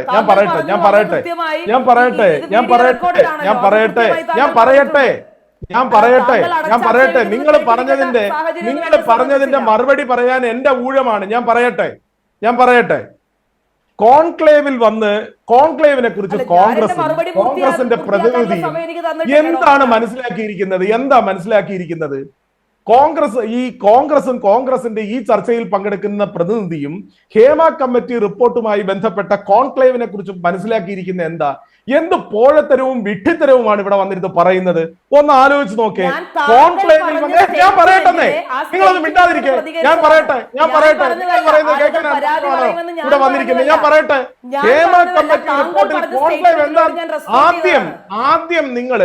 ആദ്യം നിങ്ങൾ ചെയ്യേണ്ട ഒരു കാര്യം, കോൺഗ്രസ് ചെയ്യേണ്ട ഒരു കാര്യം, ഒരു വിഷയത്തെ സമാധാനത്തോടെയും സഹിഷ്ണുതയോടെയും കേൾക്കാനെങ്കിലും ഒന്ന് പഠിക്കണം.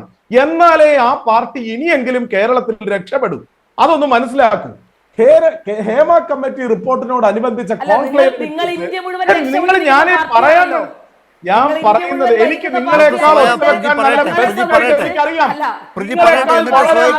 നിങ്ങളെക്കാൾ എനിക്കറിയാം. നിങ്ങളെക്കാൾ വളരെ നന്നായി ഒച്ചയെടുക്കാൻ എനിക്കറിയാം. നിങ്ങളൊന്ന് മനസ്സിലാക്കൂ. ഹേമ കമ്മിറ്റി റിപ്പോർട്ടിലെ കോൺക്ലേവിന്റെ ഉദ്ദേശം എന്താ? അവിടെ വന്നിട്ട് വിക്ടിംസ് കാര്യങ്ങൾ തുറന്നു പറയാനാണോ കോൺക്ലേവ് സംഘടിപ്പിച്ചിരിക്കുന്നത്? അതുപോലും മനസ്സിലാക്കാതെയും അതിനെക്കുറിച്ച് ആലോചിക്കാതെ ഇവിടെ വിളമ്പുകയും ചെയ്യരുത്. എന്ന് പറയുന്നത് അവരനുഭവിച്ച പീഡനങ്ങളെ കുറിച്ചല്ല മാഡം, അതിനെക്കുറിച്ചല്ല മാഡം. ആ കോൺക്ലേവ് കൊണ്ട് ഇടതുപക്ഷ ജനാധിപത്യ മുന്നണി സർക്കാർ ഉദ്ദേശിക്കുന്നത് ആ കോൺക്ലേവിൽ ഹേമ കമ്മിറ്റി റിപ്പോർട്ടിൽ വന്നിട്ടുള്ള പീഡനങ്ങൾ പരിഹരിക്കുന്നതിന് വേണ്ടിയുള്ള നിർദ്ദേശങ്ങളാണ്. അല്ലാതെ മാഡം മനസ്സിലാക്കി വെച്ചിരിക്കുന്ന പോലെ ആളുകള് അവിടെ വന്ന് എന്നെ പീഡിപ്പിച്ചു എന്ന് തുറന്നു പറയാൻ അല്ല കോൺക്ലേവ്. അതെങ്കിലും മിനിമം ഒന്ന് മനസ്സിലാക്കിയിട്ട് ഈ ചർച്ചയ്ക്കകത്ത് വന്നിരിക്കൂ. ഇത് തന്നെയാണ് ഡോക്ടർ സോയയും തെറ്റിദ്ധരിച്ചതാണ്. അഡ്വക്കേറ്റ് പ്രജി അങ്ങനെ പറഞ്ഞു എന്ന് തെറ്റിദ്ധരിച്ചതാണ്. അതിപ്പോൾ പ്രജി ക്ലിയർ ചെയ്തു. അങ്ങോട്ടും ഇങ്ങോട്ടും ആ കാര്യത്തിൽ തർക്കമില്ല എന്നാണ് എനിക്ക് തോന്നുന്നത്. കോൺക്ലേവ് കൃത്യമായി ഹേമ കമ്മിറ്റി റിപ്പോർട്ടിലെ നിർദ്ദേശങ്ങൾ എങ്ങനെ നടപ്പിലാക്കാം, ഏത് രീതിയിലാണ് ഒരു നയരൂപീകരണത്തിലേക്ക് പോകേണ്ടത് എന്നതിലുള്ള അഭിപ്രായങ്ങൾ തേടുക, അതിനുവേണ്ടി എല്ലാ സ്റ്റേക്ക് ഹോൾഡേഴ്സിനെയും വിളിക്കുക, സംസാരിക്കാനുള്ള അവസരങ്ങൾ കൊടുക്കുക, അവർക്ക് പറയാനുള്ളതെല്ലാം ജനാധിപത്യപരമായി പറഞ്ഞ് അത് കേട്ട് അതിൽ തള്ളേണ്ടത് തള്ളുക, കൊള്ളേണ്ടത് കൊള്ളുക, എല്ലാവരുമായി അത് ഒരു സമവായത്തിലേക്ക് കാര്യങ്ങൾ എത്താൻ പറ്റുമോ എന്ന് നോക്കുക. അതൊക്കെയാണ് മിനിമം കോൺക്ലേവ് കൊണ്ട് ഉദ്ദേശിക്കുന്നതെന്നാണ് എനിക്ക് തോന്നുന്നത്. ഡോക്ടർ സോയ ജോസഫ്, ഇപ്പോൾ ഒരു കോൺക്ലേവിലൂടെയാണ് നമുക്കൊരു നയത്തിലേക്ക് എത്താൻ സാധിക്കുക. ഒരു സർക്കാരിനൊരു നയം സിനിമയെക്കുറിച്ചുണ്ടാക്കാൻ അത് സഹായിച്ചേക്കും. പ്രതിപക്ഷത്തിന് അതിനോട് യോജിക്കാം വിയോജിക്കാം. ആ ഒരു നയം ഉണ്ടാകുമ്പോൾ അതിനോട് വേണമെങ്കിൽ വിയോജിച്ചുകൊണ്ട് നിങ്ങളുടേതായ ഒരു നയം നിങ്ങൾക്ക് പറയാം. ആ നയം ഉണ്ടായാലും ഇല്ലെങ്കിലും ശരി, അത് സിനിമയ്ക്ക് ഗുണം ചെയ്യും, സിനിമയുടെ ഒരു പാത അവിടെ വെട്ടി തുറക്കുന്നതാകും. മലയാള സിനിമയ്ക്ക് ഈ നയങ്ങൾ കൊണ്ട് രണ്ട് തരത്തിലുള്ള നയം ഉണ്ടായാൽ പോലും അതിൽ ഏതെങ്കിലും ഒന്ന് സ്വീകരിക്കപ്പെട്ട് മുന്നോട്ട് പോകുന്നത് വഴി ഉണ്ടാകുന്ന ഒരു നേട്ടമുണ്ടല്ലോ, അതിലേക്ക് പോകാൻ സാധിക്കും. ഈ പറഞ്ഞ പ്രശ്നങ്ങളൊക്കെ ഹേമ കമ്മിറ്റി കണ്ടെത്തിയ കാര്യങ്ങളൊക്കെ അവിടെ തടയാനും സാധിക്കും. നിങ്ങൾ അതിനൊരു വഴി ഒരുക്കണമല്ലോ. അതെങ്ങനെയാണ് ചെയ്യാൻ പോകുന്നത്? എപ്പോഴാണ് അത് കേൾക്കാനാകുക?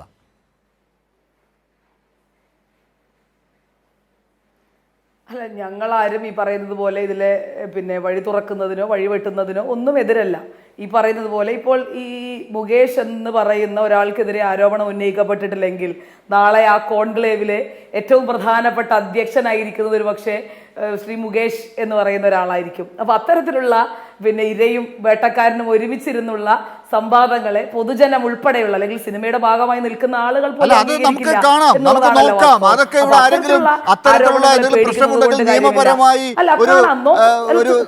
ഒരു പ്രശ്നം നേരിടുന്ന ഒരാളാണെങ്കിൽ അവരെ വെച്ചുകൊണ്ടാണ് അത്തരത്തിലുള്ള കാര്യങ്ങൾ മാത്രമേ പ്രതിപക്ഷം ആവശ്യപ്പെടുന്നുള്ളൂ. അല്ലാതെ നമ്മൾ ഈ പറയുന്നത് നയരൂപീകരിക്കണ്ട എന്നോ സിനിമ രക്ഷപ്പെടണ്ട എന്നോ സിനിമ മുന്നോട്ട് പോകണ്ട എന്നൊന്നുമുള്ള യാതൊരു ധാരണയും അല്ല പറഞ്ഞു വെക്കുന്നത്. ഇത്തരത്തിലുള്ള മാറ്റങ്ങൾ വലിയ ശുചീകരണ പ്രക്രിയകൾ നടക്കട്ടെ. നിങ്ങളുടെ ഭാഗത്തുണ്ടല്ലോ ഞാൻ പറയുന്നത് അത്തരം ആരോപണങ്ങൾ പുറത്തേക്ക് വന്നില്ല എങ്കിൽ നാളെ ഈ കോൺക്ലേവിന്റെ അധ്യക്ഷനായിരിക്കാൻ പോകുന്നത് മുകേഷ് ആയിരിക്കും. അപ്പോ അത് ആരോപണങ്ങൾ പുറത്തു വരട്ടെ, അത്തരത്തിലുള്ള കാര്യങ്ങൾ ചർച്ച ചെയ്യപ്പെടട്ടെ, അത്ര തന്നെ പ്രതിപക്ഷം ആഗ്രഹിച്ചിട്ടുള്ളൂ, പ്രതിപക്ഷം പറയുന്നതുമുള്ളൂ. ആരോപണ വിധേയരായിരിക്കുന്ന ഇരകൾക്ക് വേണ്ടിയിട്ടുള്ള നിയമങ്ങൾ നിങ്ങളുടെ ഭാഗത്ത് നിന്ന് എന്ത് നടപടി ഉണ്ടാകും? അതിന് വളരെ ക്രിയേറ്റീവായി ഒരു പ്രതിപക്ഷത്തിന് ചെയ്യാൻ കഴിയുന്ന മുഴുവൻ സഹായ സഹകരണങ്ങളും അതുമായി ബന്ധപ്പെട്ടിട്ടുണ്ടാകും. അല്ലാതെ കേരളത്തിൽ ഞങ്ങൾ അനുവദിക്കുകയില്ല.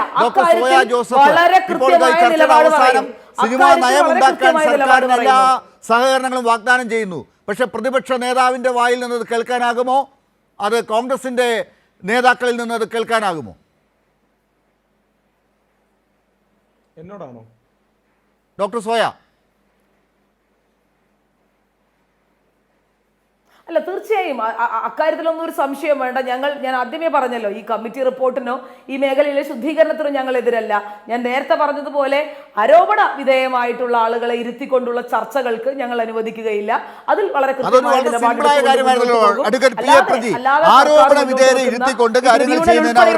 ബുദ്ധിമുട്ടുണ്ടെന്നാണ് പ്രതിപക്ഷം പറയുന്നത്. പക്ഷെ അതേസമയം അതിനകത്തൊരു വൈരുദ്ധ്യമുണ്ട്. അവരുടെ ചില ആരോപണ വിധേയരുൾപ്പെടെയുള്ള ആളുകൾ ഇതുപോലുള്ള സമിതികളിലൊക്കെ ഇരിക്കുകയും ചെയ്യുന്നുണ്ട്. അപ്പോൾ അതവിടെ ഇരുന്നോട്ടെ. പക്ഷേ അത്തരത്തിലൊരു ആശങ്കയുണ്ടെങ്കിൽ അതിന് ഇത്രമാത്രം ഈ കോൺക്ലേവിലേക്ക് എതിർക്കേണ്ട ആവശ്യമുണ്ടോ? പി എ പ്രജി, എനിക്ക് ലാലിന്റെ ചോദ്യം ഈ ഡോക്ടർ സോയ അതിനിടയിൽ സംസാരിച്ചുകൊണ്ടിരിക്കുന്നതുകൊണ്ട് എന്താ ചോദ്യം എന്ന് ഞാൻ കേട്ടില്ല. അതായത് ഒരു കോൺക്ലേവിനെ എതിർക്കുന്നത് ഇപ്പോൾ എന്തായാലും സോയ ജോസഫിൻ്റെ ഭാഗത്തു നിന്ന് അങ്ങനൊരു രീതിയില്ല. കോൺക്ലേവ് വരട്ടെ, നയം രൂപീകരിക്കട്ടെ, അതിനുവേണ്ടി എല്ലാ അർത്ഥത്തിലും അവർ സഹകരിക്കുകയാണ്. പക്ഷേ ആരോപണ വിധേയരായിട്ടുള്ള ആളുകളൊക്കെ ഇരുന്നു കൊണ്ട് ഇത്തരം ഒരു കോൺക്ലേവിൽ ഒരുമിച്ച് വേട്ടക്കാരും ഇരകളും ഒക്കെ ഒരുമിച്ചിരുന്നുകൊണ്ട് എങ്ങനെയാണ് അത് ചെയ്യാൻ പറ്റുക എന്നാണ് ചോദിക്കുന്നത്. അങ്ങനെ ഒരിക്കലും ആരോപണ വിധേയരായ വേട്ടക്കാരെ ഉൾപ്പെടുത്തിക്കൊണ്ട് ഒരു കോൺക്ലേവ് ഒരിക്കലും നടക്കാൻ സാധ്യതയുണ്ട് എന്ന് ഞാൻ കരുതുന്നില്ല. തീർച്ചയായും. പക്ഷേ ഇതിനകത്ത് കോൺഗ്രസിന്റെ ഇരട്ടത്താപ്പ് ഡോക്ടർ ലാൽ എന്ന് മനസ്സിലാക്കണം. കോൺഗ്രസ് പറയുന്നത് എന്താ? പ്രതിപക്ഷ നേതാവ് പറയും ഞങ്ങൾ കോൺക്ലേവ് ബഹിഷ്കരിക്കുമെന്ന് പറയും. കോൺഗ്രസിന്റെ വക്താക്കളായി ചാനൽ ചർച്ചകൾ വരുന്നവർ പറയും വഴി വെട്ടുന്നതിന് ഞങ്ങൾ എതിരല്ലെന്ന് പറയും. പക്ഷെ എങ്ങനെ വഴിവെട്ടും എന്ന് ഡോക്ടർ ലാല് ചോദിച്ചാൽ ഞങ്ങൾ സർവാത്മന സഹകരിക്കുമെന്ന് പറയും. അപ്പോ ഡോക്ടർ ലാല് ചോദിക്കുന്നു, എങ്ങനെയാണ് നിങ്ങൾ സർവാത്മന സഹകരിക്കാൻ പോകുന്നത്? എന്താണ് നിങ്ങൾക്ക് ഇതിനകത്തുള്ള നയം? എന്താണ് ഹേമ കമ്മിറ്റി റിപ്പോർട്ട് നടപ്പിലാക്കുന്നതിന്റെ ഭാഗമായി, സിനിമാ നയം രൂപീകരിക്കുന്നതിന്റെ ഭാഗമായി നിങ്ങൾ സ്വീകരിക്കാൻ പോകുന്ന നയം എന്താണെന്ന് ചോദിച്ചാൽ പണ്ട് ശങ്കരാടി കയ്യിലെ രേഖ കാണിച്ചതുപോലെ ഞങ്ങൾ സഹകരിക്കും, അതാണ് ഞങ്ങളുടെ നയം എന്ന് മാത്രം പറയുന്ന കോൺഗ്രസുകാർ കേരളത്തിൽ ഹേമ കമ്മിറ്റി റിപ്പോർട്ട് നടപ്പിലാക്കുന്നതിന്റെ ഭാഗമായി യാതൊന്നും ചെയ്യാൻ പോകുന്നില്ല. കാരണം ഹേമ കമ്മിറ്റി റിപ്പോർട്ടിന്റെ ഭാഗമായി വരുന്ന വെളിപ്പെടുത്തലുകളിൽ ഇപ്പോ 25,000 പ്രാവശ്യം മുകേഷിന്റെ പേര് പറഞ്ഞ കോൺഗ്രസിന്റെ വക്താവിന്റെ മന്ത്രിമാർക്ക് വായിൽ വേണ്ടി നിന്ന് ഞങ്ങൾ ഒരു അനുവദിക്കുകയില്ല. തവണയെങ്കിലും സിദ്ദിഖിന്റെ പേര് വരും എന്ന് ഞാൻ ആഗ്രഹിച്ചു, വന്നില്ല. ഒരു തവണയെങ്കിലും ലോയേഴ്സ് കോൺഗ്രസിന്റെ സംസ്ഥാന സിദ്ദീഖിന്റെ പേര് പ്രസിഡന്റ് പറയുന്നതിൽ യാതൊരു ചന്ദ്രശേഖരന്റെ ബുദ്ധിമുട്ടുമില്ല. പേര് വരും എന്ന് ഞാൻ ഞങ്ങൾക്ക് ആഗ്രഹിച്ചു. സിദ്ദീഖിന്റെ പേര് പറയാൻ പക്ഷേ അത് യാതൊരു വന്നില്ല. ബുദ്ധിമുട്ടുമില്ല. എന്തിനാണ് ലോയേഴ്സ് ഈ മുകേഷ് കോൺഗ്രസിന്റെ എന്നുള്ള പേര് ലോയേഴ്സ് കോൺഗ്രസിന്റെ ഭർത്താവിന്റെ പേര് പറയാൻ യാതൊരു മുകേഷിനേക്കാൾ ബുദ്ധിമുട്ടുമില്ല. ഗുരുതരമായ ആരോപണം നേരിടുന്ന ഒരു സിദ്ദീഖിന്റെ പേര് ബുദ്ധിമുട്ടുമില്ല. അത് ഒരു തവണയെങ്കിലും പേര് ഇത് പറയാനോ നല്ല പറയുന്ന ലോയേഴ്സ് ഉദ്ദേശത്തോടുകൂടിയാണ് കോൺഗ്രസിന്റെ ഹേമ നേതാവിന്റെ കമ്മിറ്റിയെ പേര് പറയാനോ കോൺഗ്രസ് സമീപിക്കുന്നത് കോൺഗ്രസുകാരെ എങ്കിൽ സംബന്ധിച്ച് യാതൊരു ഒരു ബുദ്ധിമുട്ടുമില്ല. തവണയെങ്കിലും നിങ്ങൾക്ക് സിദ്ദീഖിന്റെ മുകേഷിന്റെ പേര് പേര് പറയാൻ പരാമർശിക്കുമായിരുന്നു. ബുദ്ധിമുട്ടുണ്ടെങ്കിൽ അത് നിങ്ങൾ ഇതാണ് പറഞ്ഞാൽ മതി. കോൺഗ്രസിന്റെ ഡോക്ടർ ഞങ്ങളെ സോയ, സംബന്ധിച്ച് ഡോക്ടർ സോയ, ഞാൻ ചർച്ച അവസാനിപ്പിക്കുമല്ലോ. നമ്മൾ ചർച്ച ചെയ്യേണ്ടെന്ന് വെച്ചതാണ്, നമ്മൾ ചർച്ച ചെയ്യേണ്ടെന്ന് വെച്ചതാണ്. പക്ഷേ എൽദോസ് കുന്നപ്പള്ളിയുടെ കാര്യം, മുന്നോട്ട് പോകും. വിൻസെന്റിന്റെ കാര്യം, എം വിൻസെന്റിന്റെ കാര്യം, രണ്ട് എം എൽ എമാരാണ് എം വിൻസെന്റും എൽദോസ് കുന്നപ്പള്ളിയും.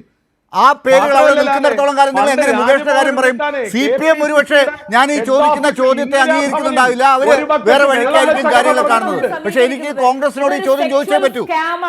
അതിൽ സീരിയൽ കില്ലർ എന്ന് പറയുന്നത് പോലെ സീരീസ് ഓഫ് ക്രൈംസ് ചെയ്തിട്ടുള്ള ഒരാൾക്ക് വേണ്ടിയാണ് അതാ series of bucket വെള്ളത്തിന്റെ കഥ. അയാൾ ഭരണസമിതിയിൽ അല്ലെങ്കിൽ ഭരണകക്ഷിയുമായി ബന്ധപ്പെട്ട് പ്രവർത്തിക്കുന്നു, വെള്ളം നിറച്ചു വെക്കും. കമ്മിറ്റിയിൽ വാ പ്രവർത്തിക്കുന്നു. ഇസൂസെ എന്ന് പറയുമ്പോൾ ആ വെള്ളം കരിച്ചു കളയുന്ന ഒരു നേതാവിനെ കുറിച്ച് KPCC പ്രസിഡന്റിനെ കുറിച്ച് പറഞ്ഞത് രാജ്മോഹൻ ഉണ്ണിത്താനാണ്. ഒന്ന് ഓർത്ത് വെക്കുന്നത് നല്ലതാ. കോൺഗ്രസിന്റെ ഇന്ദിരാ ഭവനിൽ എന്തിനാ ബക്കറ്റ് വെള്ളം വെച്ചിരുന്നതെന്ന് പണ്ട് രാജ്മോഹൻ ഉണ്ണിത്താൻ പറഞ്ഞിരുന്നു. അങ്ങനെ പറഞ്ഞിരുന്നു. ഒന്ന് ആലോചിച്ച് നോക്കൂ. ശരി, അപ്പൊ കേരളത്തിലെ കോൺഗ്രസ് ചില ചോദ്യങ്ങൾ ഉന്നയിക്കുമ്പോൾ കോൺഗ്രസ്സുകാരനാണ് ഇവിടെ വന്നിട്ട് ഈ വർത്തമാനം പറയുന്നത്. ഉള്ളവർക്ക് നേരെ ചില ചോദ്യങ്ങൾ കോൺഗ്രസ് ഉന്നയിക്കുമ്പോൾ സ്വന്തം പാളയത്തിൽ എന്താണ് നടക്കുന്നത് എന്ന ഒരു ബോധ്യം കൂടി അവർക്കുണ്ടാകണം. അപ്പുറത്തൊരു MLA രാജിവെക്കണം എന്ന് പറയുമ്പോൾ ഇപ്പുറത്തെ 2 MLAമാർ രാജിക്ക് തയ്യാറായി അതേ അവസ്ഥയിലുണ്ട് എന്ന് മനസ്സിലാക്കണം. ഇപ്പുറത്ത് നിയമത്തിൻ്റെ വഴിയിൽ ഒരിട പോലും കൊടുക്കാതെ, അണുവിട പോലും നിയമത്തിൽ നിന്ന് രക്ഷപ്പെടാൻ അവസരം കൊടുക്കാതെ കാര്യങ്ങൾ നിയമത്തിൻ്റെ വഴിക്ക് തന്നെ പോകുന്നത് നമ്മൾ കണ്ടുകൊണ്ടിരിക്കുമ്പോൾ ഹേമ കമ്മിറ്റി റിപ്പോർട്ട് നടപ്പിലാക്കാൻ പ്രതിപക്ഷം എത്രമാത്രം സഹകരിക്കും എന്നാണ് അറിയേണ്ടത്. സിനിമയിൽ മാറ്റങ്ങൾ വരണമെന്നാണ് ആത്മാർത്ഥമായി ആഗ്രഹിക്കുന്നതെങ്കിൽ, സ്ത്രീകൾക്കൊപ്പമാണ് പ്രതിപക്ഷം എന്ന് അവർ പറയുന്നുണ്ടെങ്കിൽ, അത് സത്യമാണെങ്കിൽ അത് ഹേമ കമ്മിറ്റി റിപ്പോർട്ട് നടപ്പിലാക്കാനുള്ള അവരുടെ നടപടികളിലൂടെയാണ് തെളിയിക്കേണ്ടത്. വളരെ നന്ദി ചർച്ചയിൽ ചേർന്നതിന് advocate PA Praji, doctor Soya Joseph. Bhagyalakshmi ചർച്ചയിൽ ചേരുമെന്നാണ് പറഞ്ഞിരുന്നത്. അവർക്ക് ചില കാര്യങ്ങൾ പറയാനുണ്ടായിരുന്നു. ആരും ഹേമ കമ്മിറ്റി ചർച്ച ചെയ്യുന്നില്ല എന്നത് അവർ ഫോണിലൂടെ സംസാരിച്ചപ്പോൾ പറഞ്ഞതാണ്. അത് ഇന്ന് ചർച്ചയിൽ പറയുമെന്ന് പറഞ്ഞതുമാണ്. പക്ഷേ ഭാഗ്യലക്ഷ്മിയെ കിട്ടിയില്ല. വളരെ നന്ദി ചർച്ചയിൽ ചേർന്ന എല്ലാവർക്കും.